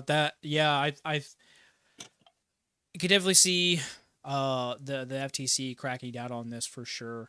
I find it very interesting how that is all of a sudden changing.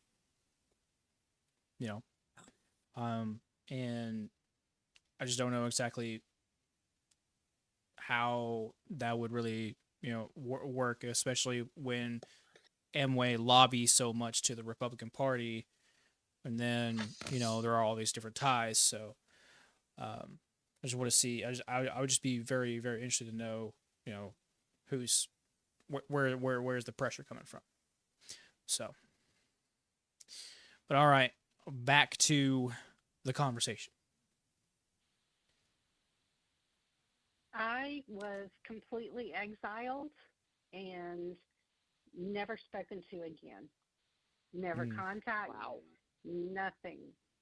And the only thing that I always heard was, you're not allowed to talk to your downline if they contact you.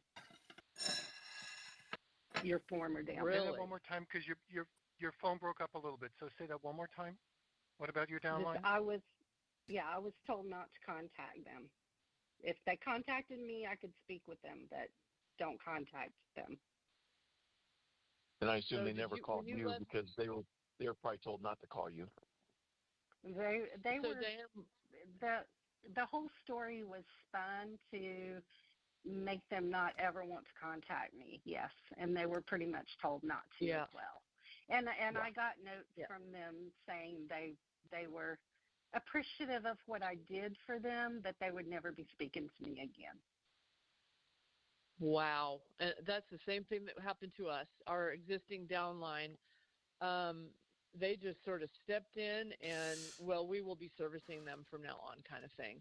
So did you have a large business at the time when you left so they inherited that, or how did that work for you? We were personal to Larry and Pam, and my ex stayed in the business. I just left. Okay. Oh, okay. Gotcha. So he still remained.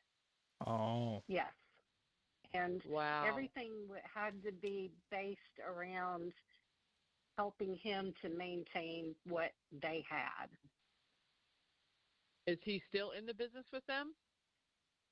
Do you know? I'm not sure that he's active. Uh-huh. How interesting. So you left by just everything you've been saying. I'm done with this. The things you'd seen. You just, like you said, you felt like it was stealing your soul. That's amazing that you could walk away from that. And I'm really sorry too for you that you got treated the way you did. We were treated the same. And this is the thing that's so disgusting about this. When you go to these functions and you listen to these they push self-development like none other. Books, CDs, John Maxwell. I mean, I don't know if you guys network with John Maxwell, but Worldwide did. And all this stuff about all this stuff about self-development and becoming the best person, becoming a leader, okay? And yet then when they have the opportunity to actually lead and be what they say they are, this is what they do. This is excuse me for lack of a better word, because there isn't a better one right now, the bullshit. Like that video that Larry and Pam came out with, it's complete. Lysa, you're exactly right. Don't feel bad for saying that. You're exactly right, because it's all bullshit. BS. They're reading off of a script. You can see how nervous they both are. She looks like she just had a panic attack.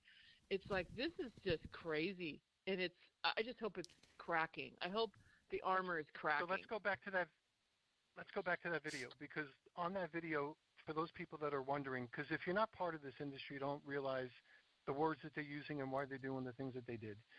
So some of the things that they are correcting is income claims. Basically, Larry and Pam are basically saying, listen, we made it seem like everybody can do it, and it's a lot easier than it really is. So we have to basically disclose more of the truthfulness, that it's not going to be exactly like we're telling you from stage. Then they said stuff like the lifestyle, and specifically about the lifestyle, they basically said, listen, you're going to work like crazy, and then eventually you're not going to have to work at all. Because when you don't have to work at all, the dissolution of work, I think, was the term that they used. So like pretty soon you're not going to have to do anything. The money's going to be flying in. They're not going to be able to say that anymore. When it came to the trips, they have to, from stage, talk about how many people didn't qualify for the trips as well as how many people qualified for the trips. Imagine doing that from stage. Oh, my God. Then they also said that they had to apologize to Amway, and they apologized because they were suspended. So here's my tongue-in-cheek fun observation about that. Every time I was part of that whole organizational thing, every one of the three groups, every single one of those people said, oh, Amway, they're just like our service company. Like, we just use them to market their products, like they're subordinate. Like, they have nothing. Like, they don't even count. Like, we could replace Amway with ABC company. We just kind of keep Amway going because they're good at what they do, and they're multi-million-dollar or multi-billion-dollar company, and they're okay. Exactly. That's they discount it. Like, they don't really care. And then you hear these people saying, like, oh, Amway and all the respect they have for Amway. I'm like, oh my God. Like, if there's lightning, they better be in a lightning-proof room, because they're going to get struck down by somebody. So the whole thing was, and then, oh, let me just one more. Hold on one second. Then they said they have to go through retraining, and they have to redo their tools. And I'm like, you don't have to redo your tools. You have to eliminate every friggin' tool you have in your arsenal, because none of them qualify for the new restrictions that you are going to live under. Every single thing you have has to be recalled and thrown away. And now you're going to go through retraining. How's this going to work out? I don't know. But somebody's got a gun to your head. And it was like, oh, my God, how many takes did you have to do on this thing? Because they obviously did it in one of the studios that they are in. They did not do this from their living room. You could see multiple camera angles. You could see this is probably the studio. Yeah, but it at least took Larry a few times to read through the script correctly. Because it sounded like he was absolutely illiterate.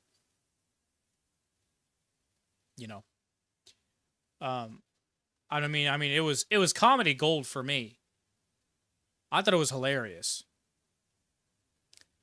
You know,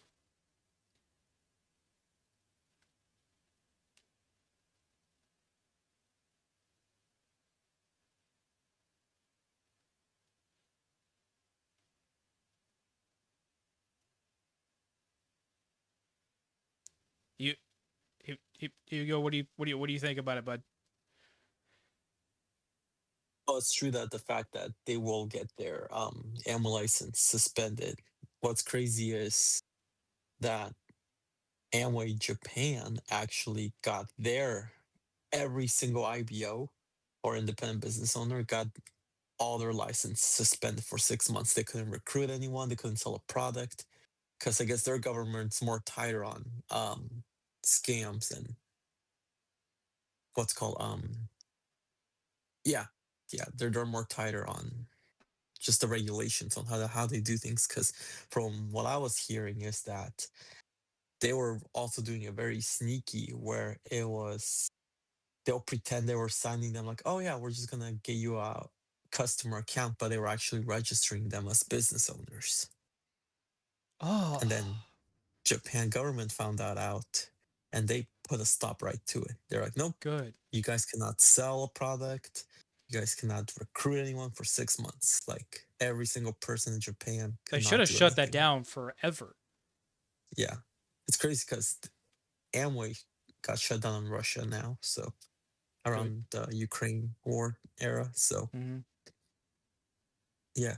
So Japan got like very like their hands slapped for 6 months. So and I think that's why even in America they started making being like, okay, well, we don't want to lose our income. Like, can you imagine if no one buy a product for 6 months? Well, I mean, Like, it's not like it would really do any difference yeah, aside from people doing their PV, and then Amway would lose money, which is why I imagine that's probably why they kind of straightened up a little bit. exactly. So You know, Lisa, what do you think? yeah. Any thoughts, Lisa? Go ahead.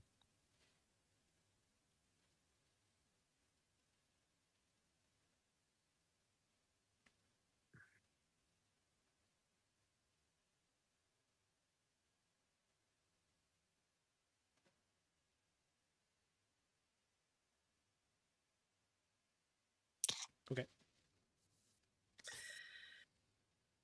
Um, yeah. I just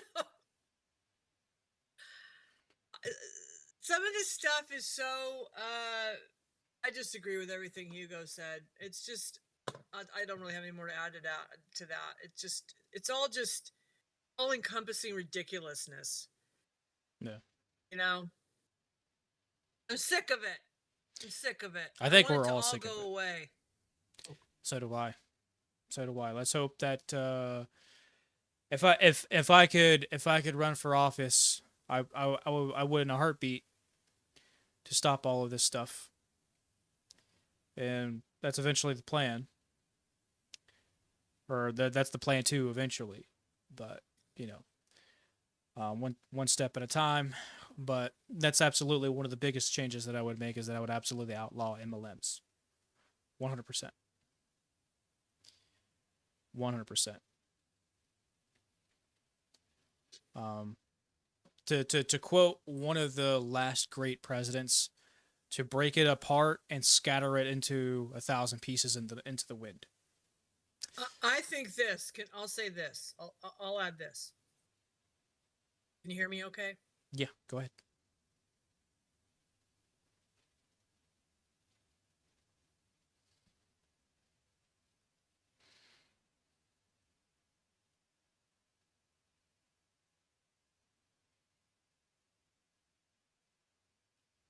Okay. I don't know who I'm talking to, but I'm trying to make this work.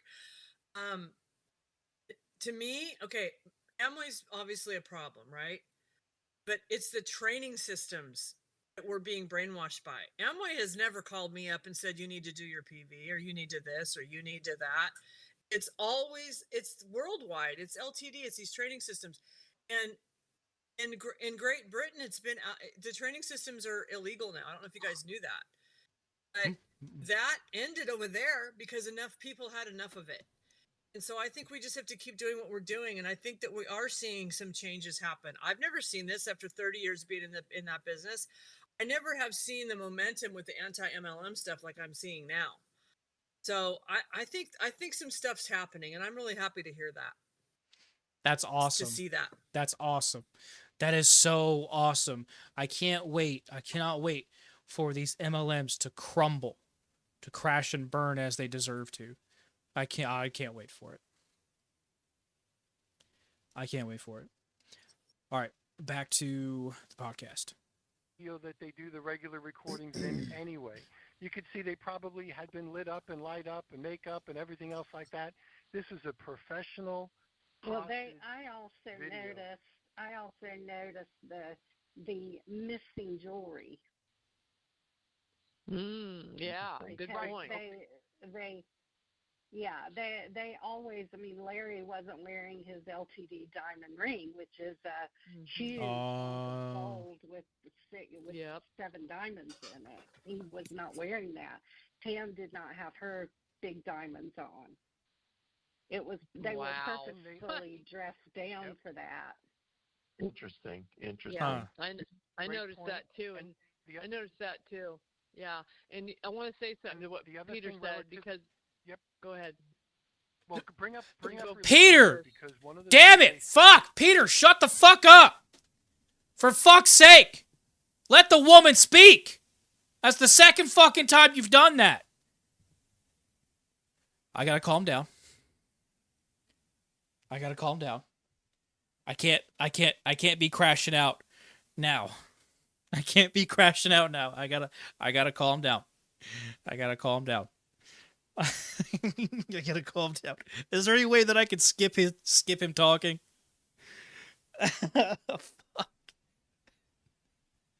One of the things they said was, "Oh, the religious services are optional, and the BSM, which stands for something you guys know, is business optional support as materials." Well." Right. Yeah. So the reality is talk about the religious aspect, the BSM, and anything else you want to talk about relative to that video and the retraining thing. I could just imagine. I would love to be a fly on the wall in their retraining.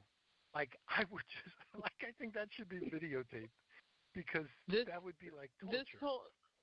This whole thing this is so weird. I'm putting these pieces together now. So right before we left in June, Worldwide was going through an entire cleanup of all their audio. Something has happened here, okay? Because now you've got Larry and Pam. Hey Hugo, brother, you doing okay, man? I sent you I sent you a private message because I didn't want to bring it up on stream.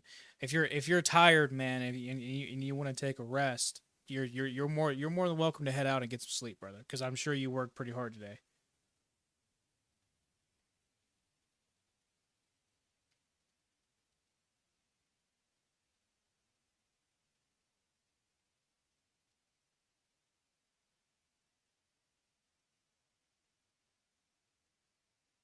Did you want to hop off, brother? Are you okay?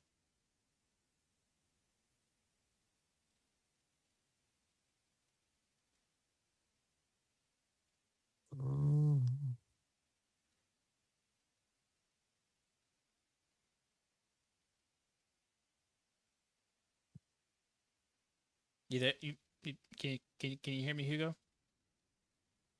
Yeah. Oh yeah. my gosh. Yeah. Yeah. Are you? Do you? Just send a message. Yeah. I was just watching from YouTube stream. So. Oh, did you want to hop off, brother? Get some rest. Yeah, I'll get some rest. Oh, I'll just listen in the background from YouTube. Okay. So. No, you're fine. You're fine. Go ahead. Go ahead. Get some rest, man. I'm sure you worked pretty hard today. So, thank you. Hey, man. Thank you for coming on. Thank you for having me. So yeah. Of course, anytime. I figured you might want to be a part of this. So go rest up, man. Enjoy the rest of your night. Okay. All right. Bye, Lisa. I'll go. Bye, buddy. All right, Lisa, it's you and me. You can hear me, right?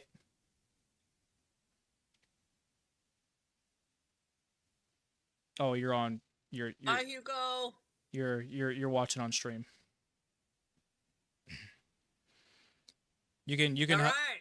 you can hop over to Discord now. I can. I might have to. Oh wait, maybe I could get off this live stream now. Wait a second. Oh, Okay, can you hear me on the Discord? I can. And I think you can. I can't hear you. You can't hear me.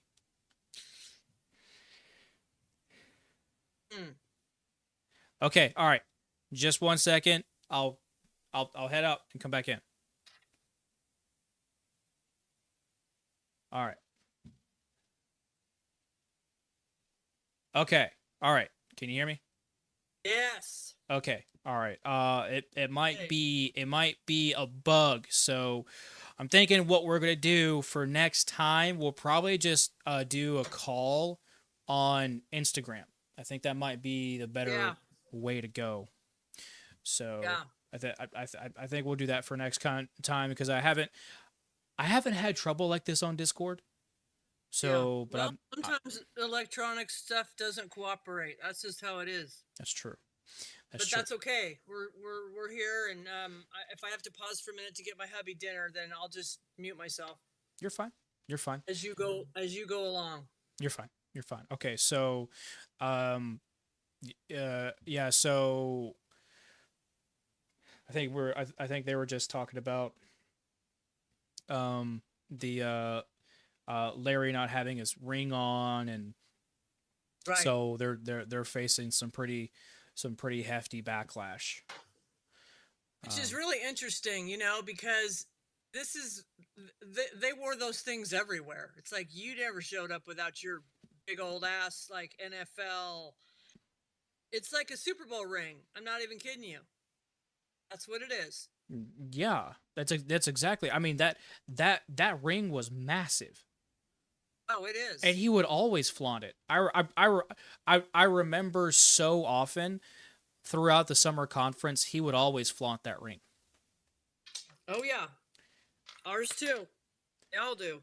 So, but for him to start taking that off, right, and to be so nervous reading that script, but it really looked like he was being defiant as he was reading that script. Yeah, I think he was doing what he had to do legally because his business got suspended.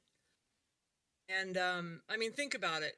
You're getting your ass spanked basically, and having to come out and make a public apology to this massive organization, and say and he even said it, we messed up. I mean, he said it, we messed up. Yeah. That was that line was peak. It was so funny. If you got a business that large and you're saying we messed up, and you got to apologize publicly to this massive organization of thousands and thousands of people, like you said earlier, someone's putting the heat on you to do that, because there's no way these people that are narcissistic egomaniacs are going to do that, because the thing is, these people get to a certain point and that's their life now. They don't have jobs. That's their income, right? And so what are they going to do? It's like me and Diane. It's like me and, hold on, honey, I'm on a call. It's like, I know, but honey, I'm on the, okay, shh. Background. He's like, what's she doing? Anyway, it's like me and Diane were talking about. These people become accustomed to this lifestyle, and they can't go back to a job now. Yeah. So there's no way they have to apologize. What I'm trying to say, they have to apologize, and they have to get their ass out of the crack. That's just what I think. Yeah. It's a good way to put it. It's a really good way to put it. So, alrighty. Yeah, they're definitely feeling the pressure somewhere, but I would really love to find out from where specifically. Yes. So, but only time will tell. So hopefully Megan gets some more insider information for us. And then Yeah. I will absolutely put that information out on my channel. Sorry, And our channel. And she's got a bunch of new stuff she said coming out. And she's going to be doing a lot of different interviews, so I'm sure a lot of more information is going to be coming out. And the reason that she said that and made her do that is that video. Ah. You'll hear that if you listen to those things. I'll send it when we're done. But she said I wasn't even going to start really getting active with my podcast until after January. But she said after I saw that come out, I couldn't wait.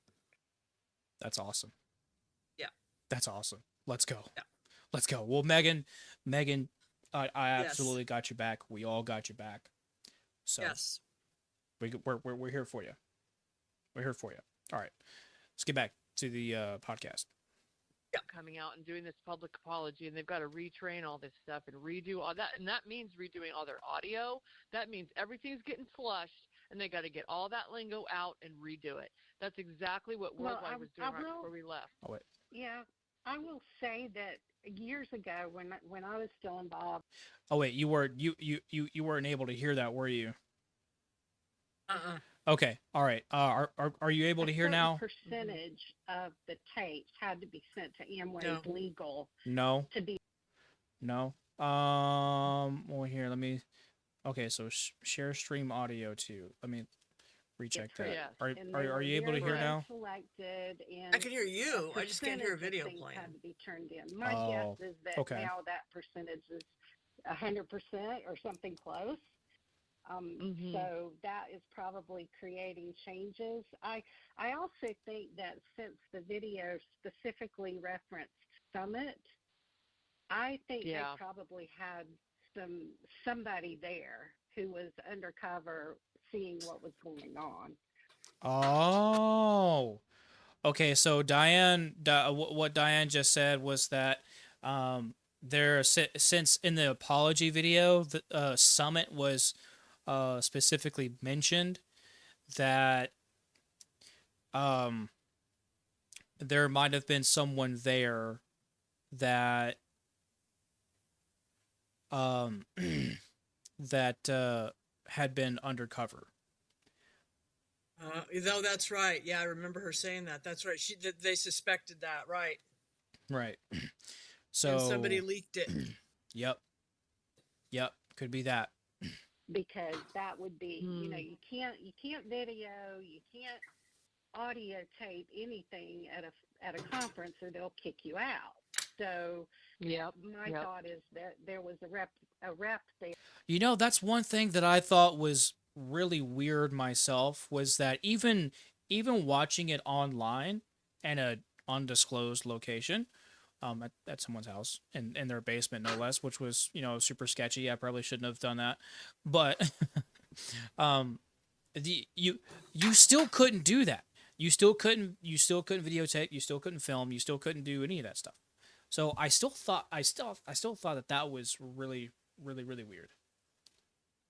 Yeah, you were never allowed to record or any of that, and they really cracked down on that in like the last probably 5 years. Really cracked down.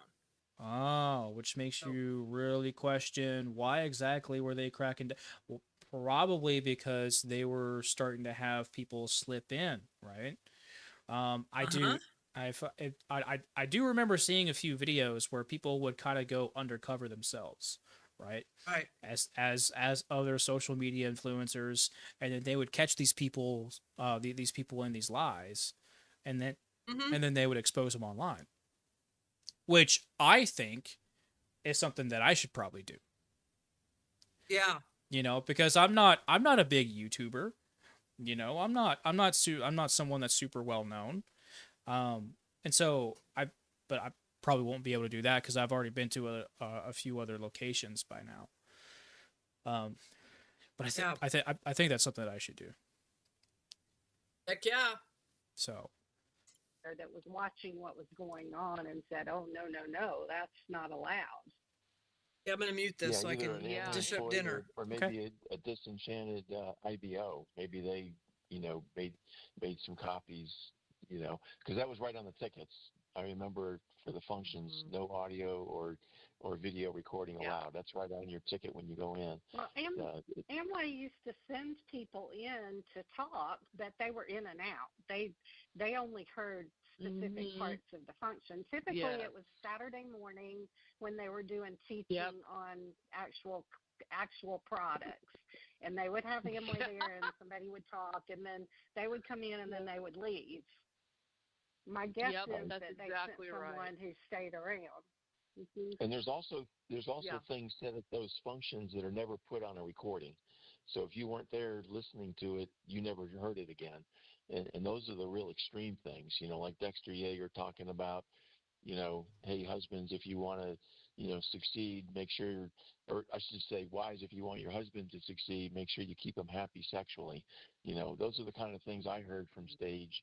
Late at night, Dexter would come out at 1 or 2 in the morning and talk for 2 or 3 hours, till 3 or 4 in the morning, and then you'd have to be back for the next session 9 a.m.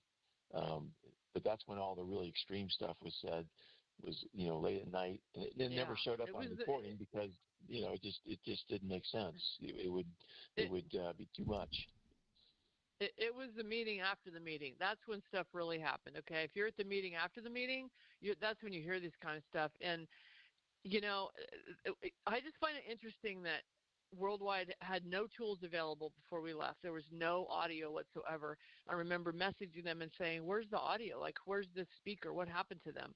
Well, we're in the process of redoing all audio at this time. And then shortly before that, our crowns came out, Brad and Julie Duncan, and said, "We have to change lingo, guys. We have to change this. We can't make these big income disclosures. And we can't say in Jesus' name after the prayer anymore." That was part of the Sunday thing that, go back to what Peter was saying, that started happening. Like, we can't do that. So all of this stuff is all of a sudden ramped up in the last, since COVID started. I started seeing some cracks, and now this video with the winners coming out and seeing what I saw in Worldwide right before we left. So there's some really interesting things going on. There's no doubt about it. So that tells me that Worldwide went through the same thing that LTD is. It's just that either they didn't require them to have a hostage tape, or it just didn't get leaked. But they're going through the same process. And my take on Yeah. this is Amway's in a position now where it has shrunk so much that they can take a risk now that they couldn't take when it was bigger. Well, they could have taken it. They decided not to. I should say it that way. It is that it's shrunk so much that they're willing to lose whatever's left because it's more of a risk, than just letting it go like they always have. That's Well, another take that I I think have on it. Amway's I think their international business is much, much bigger than the U.S. business now, Oh, and it that is. may have Yeah. something China. to do with it as Like well. it's about 90% outside the United States. Yeah. Yeah. Oh yeah, that's right. So I think And they're when you That's probably right. That's still why. learning. That's actually why they moved outside of the states, because they weren't doing hardly any business in the states. More people were waking. I mean, they've already, if we take if we take the 14.6 million people that have been affected by MLMs, and then we take a good chunk of that, that's still quite a lot of people that are already affected, and word of mouth, does the best thing when it comes to any kind of movement or business or something like that. And so that's going to make a massive change. But obviously there are different things that are happening because you have the language barrier for one, and then you also have different cultures doing different things. So then obviously, their scams would be different from ours, right?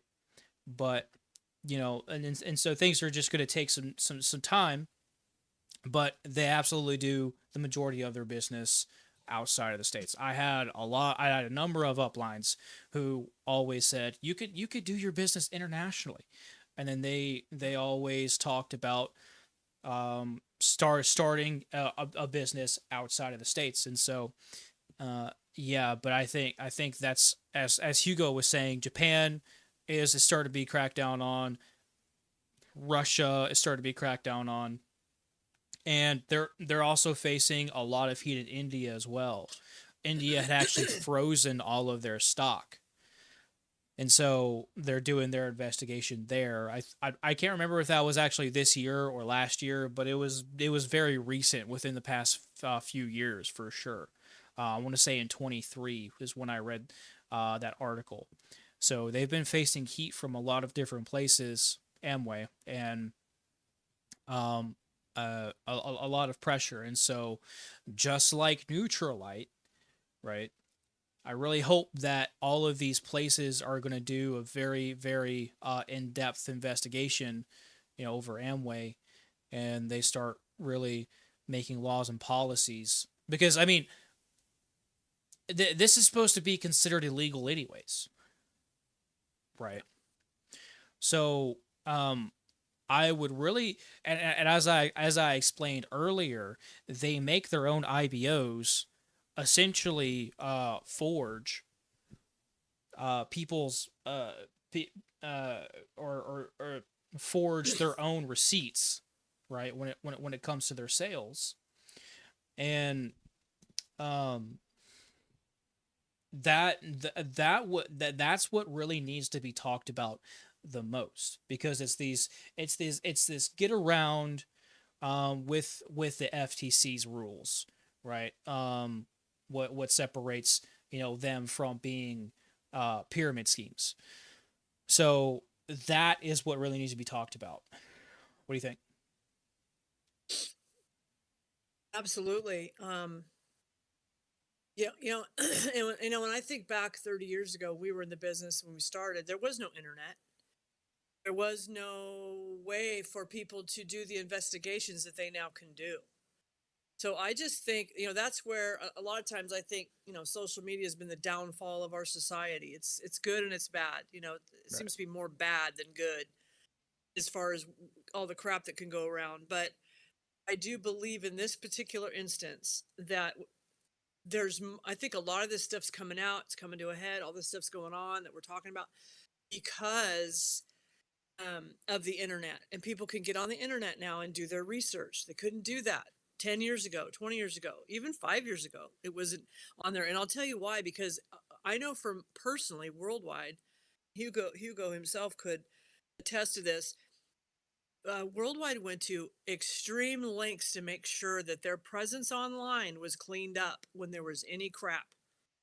I don't know how they do that, but they can hire people to clean up things on the internet so they can get rid and scrub stuff that they don't want to be out there. So I know that was going on too, but there's so much of it now, like people like us and the anti-MLM and all this stuff, they can't hide all of it anymore. So I No. think that's why we're seeing and Amway has moved a lot of their company or a lot of their business and stuff overseas. We were always taught, you know, you just have to give away one excess and you can register that under a customer or your grandma or whatever. It was always like this little wink on the side. You know what we're saying, how to register a customer, right? Mm-hmm. It's your stuff you're using, but you're filtering it through these people that you've fake people. Mm-hmm. But this stuff's getting found out more and more is my point. So yeah, Yep. absolutely.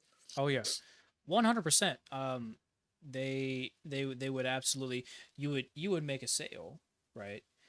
Yep. And then well, what would actually happen is that you would buy something, to restock, and then you would say, hey, they would make you say, hey, well, look, that was your grandmother that bought that. And then they would make you just put some random names in there so that you get that 70%. So now Amway is making more sales than ever, but their revenue is going down. Make it make sense. Oh, and here's another thing we were taught. Always carry samples in your car. Mm-hmm. Yeah. Always have samples. So give out samples. Give out a food bar. Give out an excess. Give out a blister pack of double X. Give out, give out, give out. Because every time you do that, you get to register that as a sale. So there's more money you have to spend. Now you got to have all these samples in your car all the time and catalogs and all this stuff. And there were some areas where they were trying to teach us to legitimately, have a legitimate customer. But there was always this background noise of just hand out a bunch of samples and then you can register those under yourself as a sale that you moved to be part of your 70%. So they knew, come on, they know, and especially with Amazon, there is no way someone's paying 45 bucks for a case of protein bars when they can go get it on Amazon for 20. Exactly. Nobody Exactly. wants to pay these prices. I don't care how good a quality, and they're not Hmm. very good quality. The food bars sucked. What I'm trying to say is, they'd always say, well, it's the rule of concentration with the Amway stuff. The products are such good quality. So sell that to people so that they'll buy from you. And it was just a nightmare Yeah. I trying to remember sell that expensive shit. I remember I was literally doing price matching Oh, yeah. with some of the products and some of the other products, or some of Amazon's products, right? Yep. Live. While I was in a Zoom call with my upline's upline and my crossline. Yeah. And the reason we were having that Zoom call was because I reached out to my upline's upline because reached out to my upline's upline to talk with my crossline because my crossline had brought up some really interesting information about our food being poisoned from different places, and that's for another stream. But um, Wow. I wanted some more information on it, right? And uh, they I learned very quickly that that was a no-no. That now we have to have a talk about it, right? And so it's like I was sent to the fucking principal's office. So here we are, just sitting there, and I'm already doing research at this point in time. Like I'm on Reddit, I'm on YouTube, I'm on other platforms, right? Just kind of figuring out what are MLMs, and then I start looking through the pricing, right? Start price matching everything. That's when I came across their Amazon's whey protein for twice as much that Amway sells it for half as much, right? Hmm?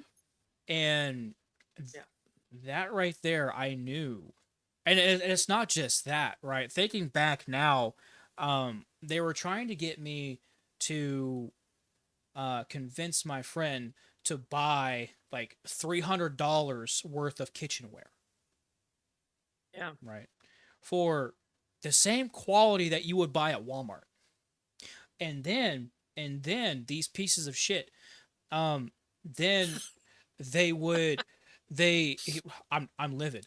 Um I know. I don't have a filter. Um then It's okay. then they would one of them, right? One of the very ones who actually taught me how to drop the message to people, right? Then lied lied to me and my grandmother while we were on the phone with one another, right? Horrible. To make my first sale, right? To try and get her to buy some supplements that would possibly cure her diabetes. Sure. Probably tried to sell you the glucose crap, that glucose supplement. Mm-hmm. Uh-huh. Yup. Oh yeah. Yeah. Here's the thing with MLM products, and I think this goes across the board of all MLM products. Mm-hmm. They're always say, well, the price is more because of the quality. Bullshit. You want to know why the prices are more? Because they have to have the bonus structure that they pay out to these fools built into that. I mean, think about it. Think of all the overhead that has to go into that product.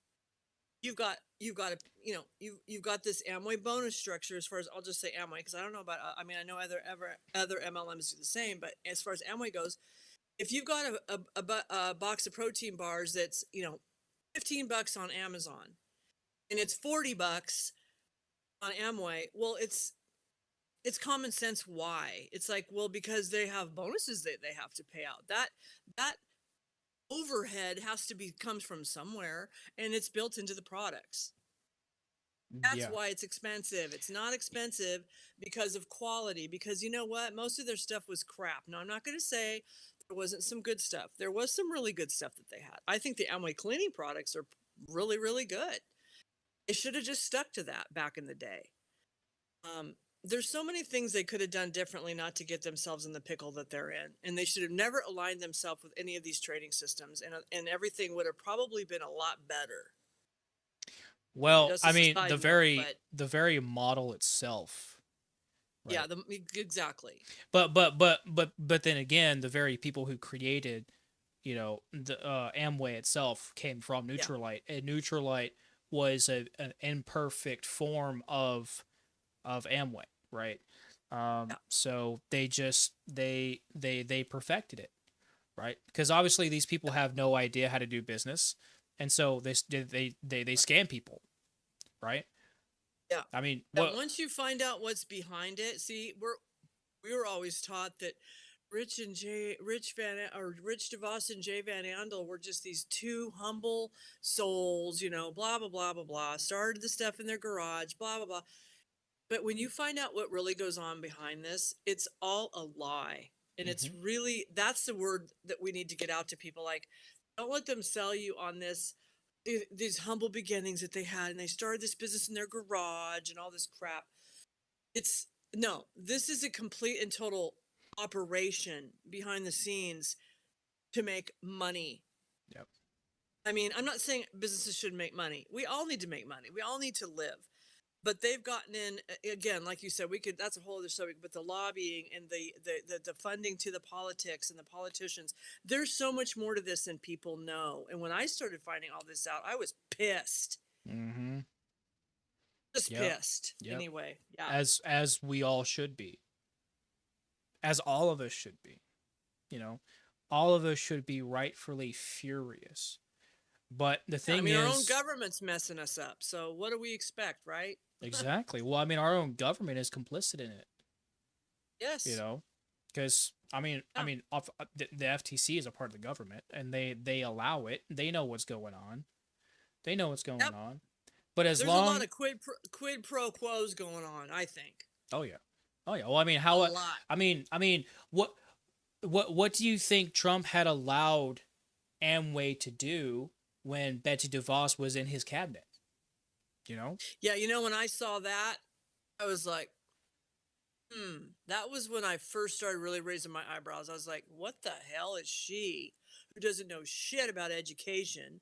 She's the wife of a DeVos family member, a billionaire. Why is she in there? Yep. Yeah. Nepotism, right? But Trump, Barron just made billions of millions or billions of dollars off of an insider trade thing. So, there you go.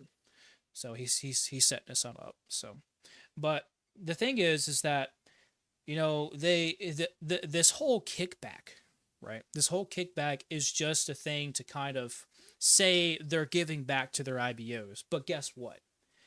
All of that money is just getting funneled right back into the Amway anyways. Through all of the dittos and events and stuff like that. So when you really realize, here's the thing, that a lot of people need to just really accept and realize. When you really realize all you are is a contractor for Amway selling their crap. That's it. You own absolutely nothing. No shares, nothing. You don't own a damn thing. You are just selling their products for them. Exactly, yeah. But they guise it. They put it under this guise of you're an independent business owner. You have your own business. But I'm ashamed to say now, and probably a lot of people did it. I'm sure we all did. When you become an IBO and you have to sign all these disclosures and all this crap, your upline just tells you, oh, it's just a bunch of legal mumbo jumbo. Just sign it. Don't worry about it. Had I looked at every word of that crap, I would have never signed it. There's so much laws and rules and regulations, what you can't do. You can't do this, you can't do that. You own nothing. All you do is sell Amway products so they continue to get rich. That's it. Yep. That's all it is. Yep. Well, while you also collect Consume, inventory. consume. Yep. Consume, Yeah, consume, consume. consume. Yep. And you buy inventory as well, while no one outside of the company buys the inventory because it's either dog shit or, you know, it I mean, because I mean that, but that's the truth though. It's either super terrible product or it's too expensive. Yeah, it's one of those, and like Megan said, and I will completely agree with her and support her on this. She said, going forward, everyone that is approached, all we can talk about is the Amway thing right now because I've never been in any other MLM, and I don't believe you have either. And we're talking about Amway right now. Is going forward, do not become an IBO until you have finally read every single one of those things they want you to sign: the disclosure statement, the contract to become an IBO with through the Amway Corporation. Take your time to read that, folks, because it's not what you think. Mm-mm. It's not. It's not. It's fine. It's not financial freedom. It's financial No, it's not. destitution. It's what it is. And that's what happened to Larry and Pam Winters. They got themselves in a butt crack because they've done things that they're not supposed to do. So now they have to apologize for it, and they've had their business suspended. Can you imagine that? Can you imagine being a Well, business that's as not. large as theirs? Well, that's not where they made most of their money, anyways. Well, that's true, true. But as far as their Amway income goes, Amway has suspended their business. So I don't know how long that lasts or what all that exactly means, but they cannot sponsor anybody. They cannot build the business right now. They've done, they're in trouble. Well, I mean that, but again, does that also include their tools? That now, You know. see, that could be different because he's the creator of LTD. So this Hmm. is all just a clusterfuck. It is. It is. It is. It absolutely is. So what in the world?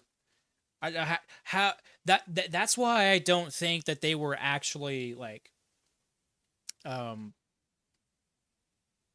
nervous because yes, sure, I imagine that they were nervous because they had to make an apology, right? And Embarrassed. well, yeah, because the image is kind of slipping a Sure. little bit, right? But I don't think they're really going to take that much of a hit because most of their money did come from the tools, right? And they own the rights to that. They're, at least in my understanding, anyways. It's not like Amway has a huge portion of shares in that business there.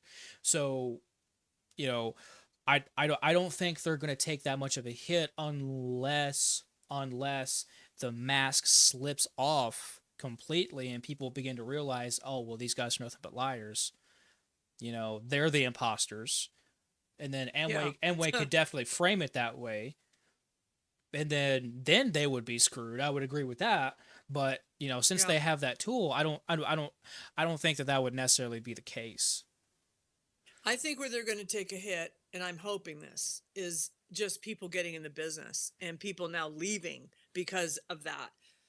Because if you're someone like me or someone like you or Hugo or all these people that have figured this out, they're going to go. The light bulb's going to go on. They're going to go, what?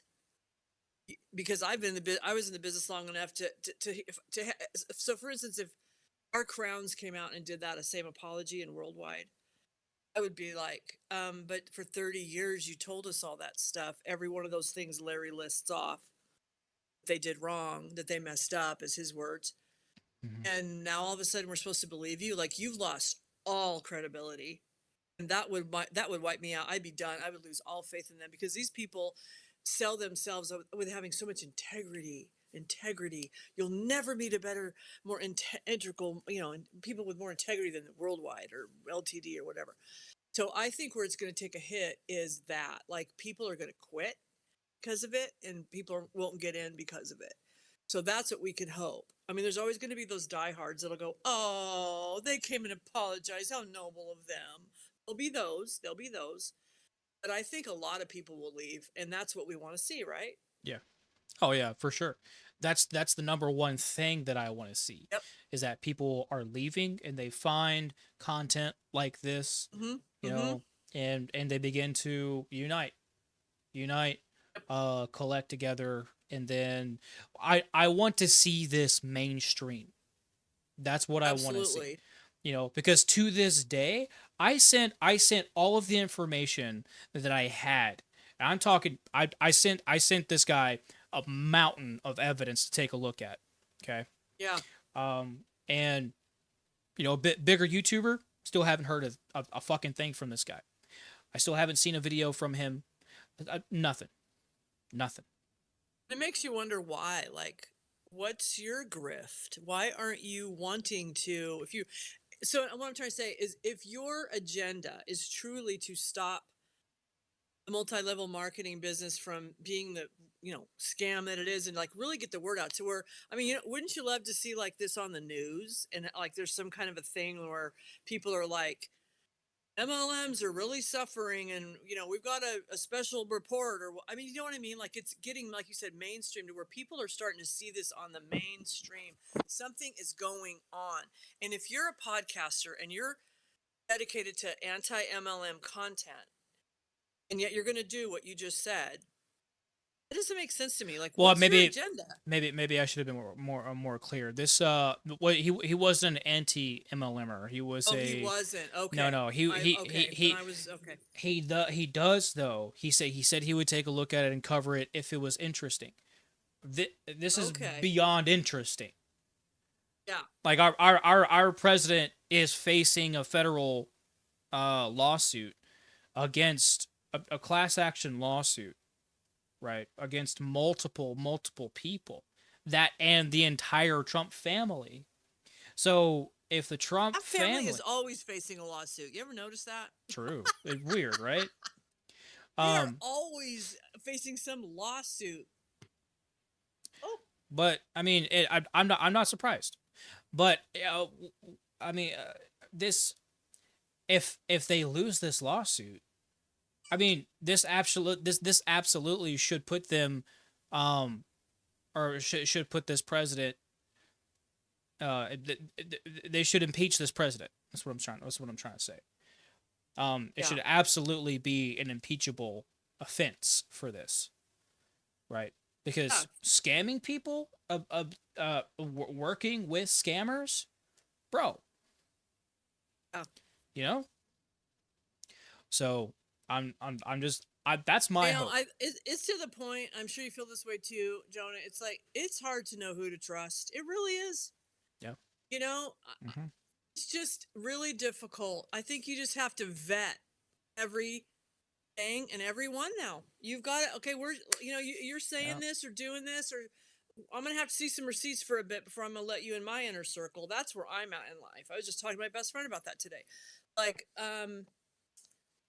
I just have I'm in the no drama zone now, and I just am not tolerating anything like that. So I'm vetting everything and everybody that comes my way. You have to. You have to, yeah. Yeah, that's exactly right. Mm-hmm. That's exactly right. Let's see. Because of what's happened to us, because we've had these experiences, I know you've had, things in the military that have happened to you and all this different stuff. I think when people see people like us and many others have healthy boundaries, I think it's going to encourage them to also have healthy boundaries, and that we can make, how about we make healthy boundaries healthy again, and we don't let people walk all over us and scam us like this anymore. Yep. We make it okay to have healthy boundaries. You know what I mean? Mm-hmm. Yeah. Don't be people pleasers. Exactly. To defend yourself. Exactly. But again, that goes back to the conditioning from early age. From early life, that we were told to be nice, and always be kind to people, and then this happens, and then you just continue to get taken advantage of.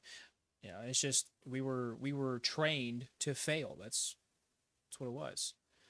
Yeah. I think about this more and more every single day. None of us are poor. None of us are stupid.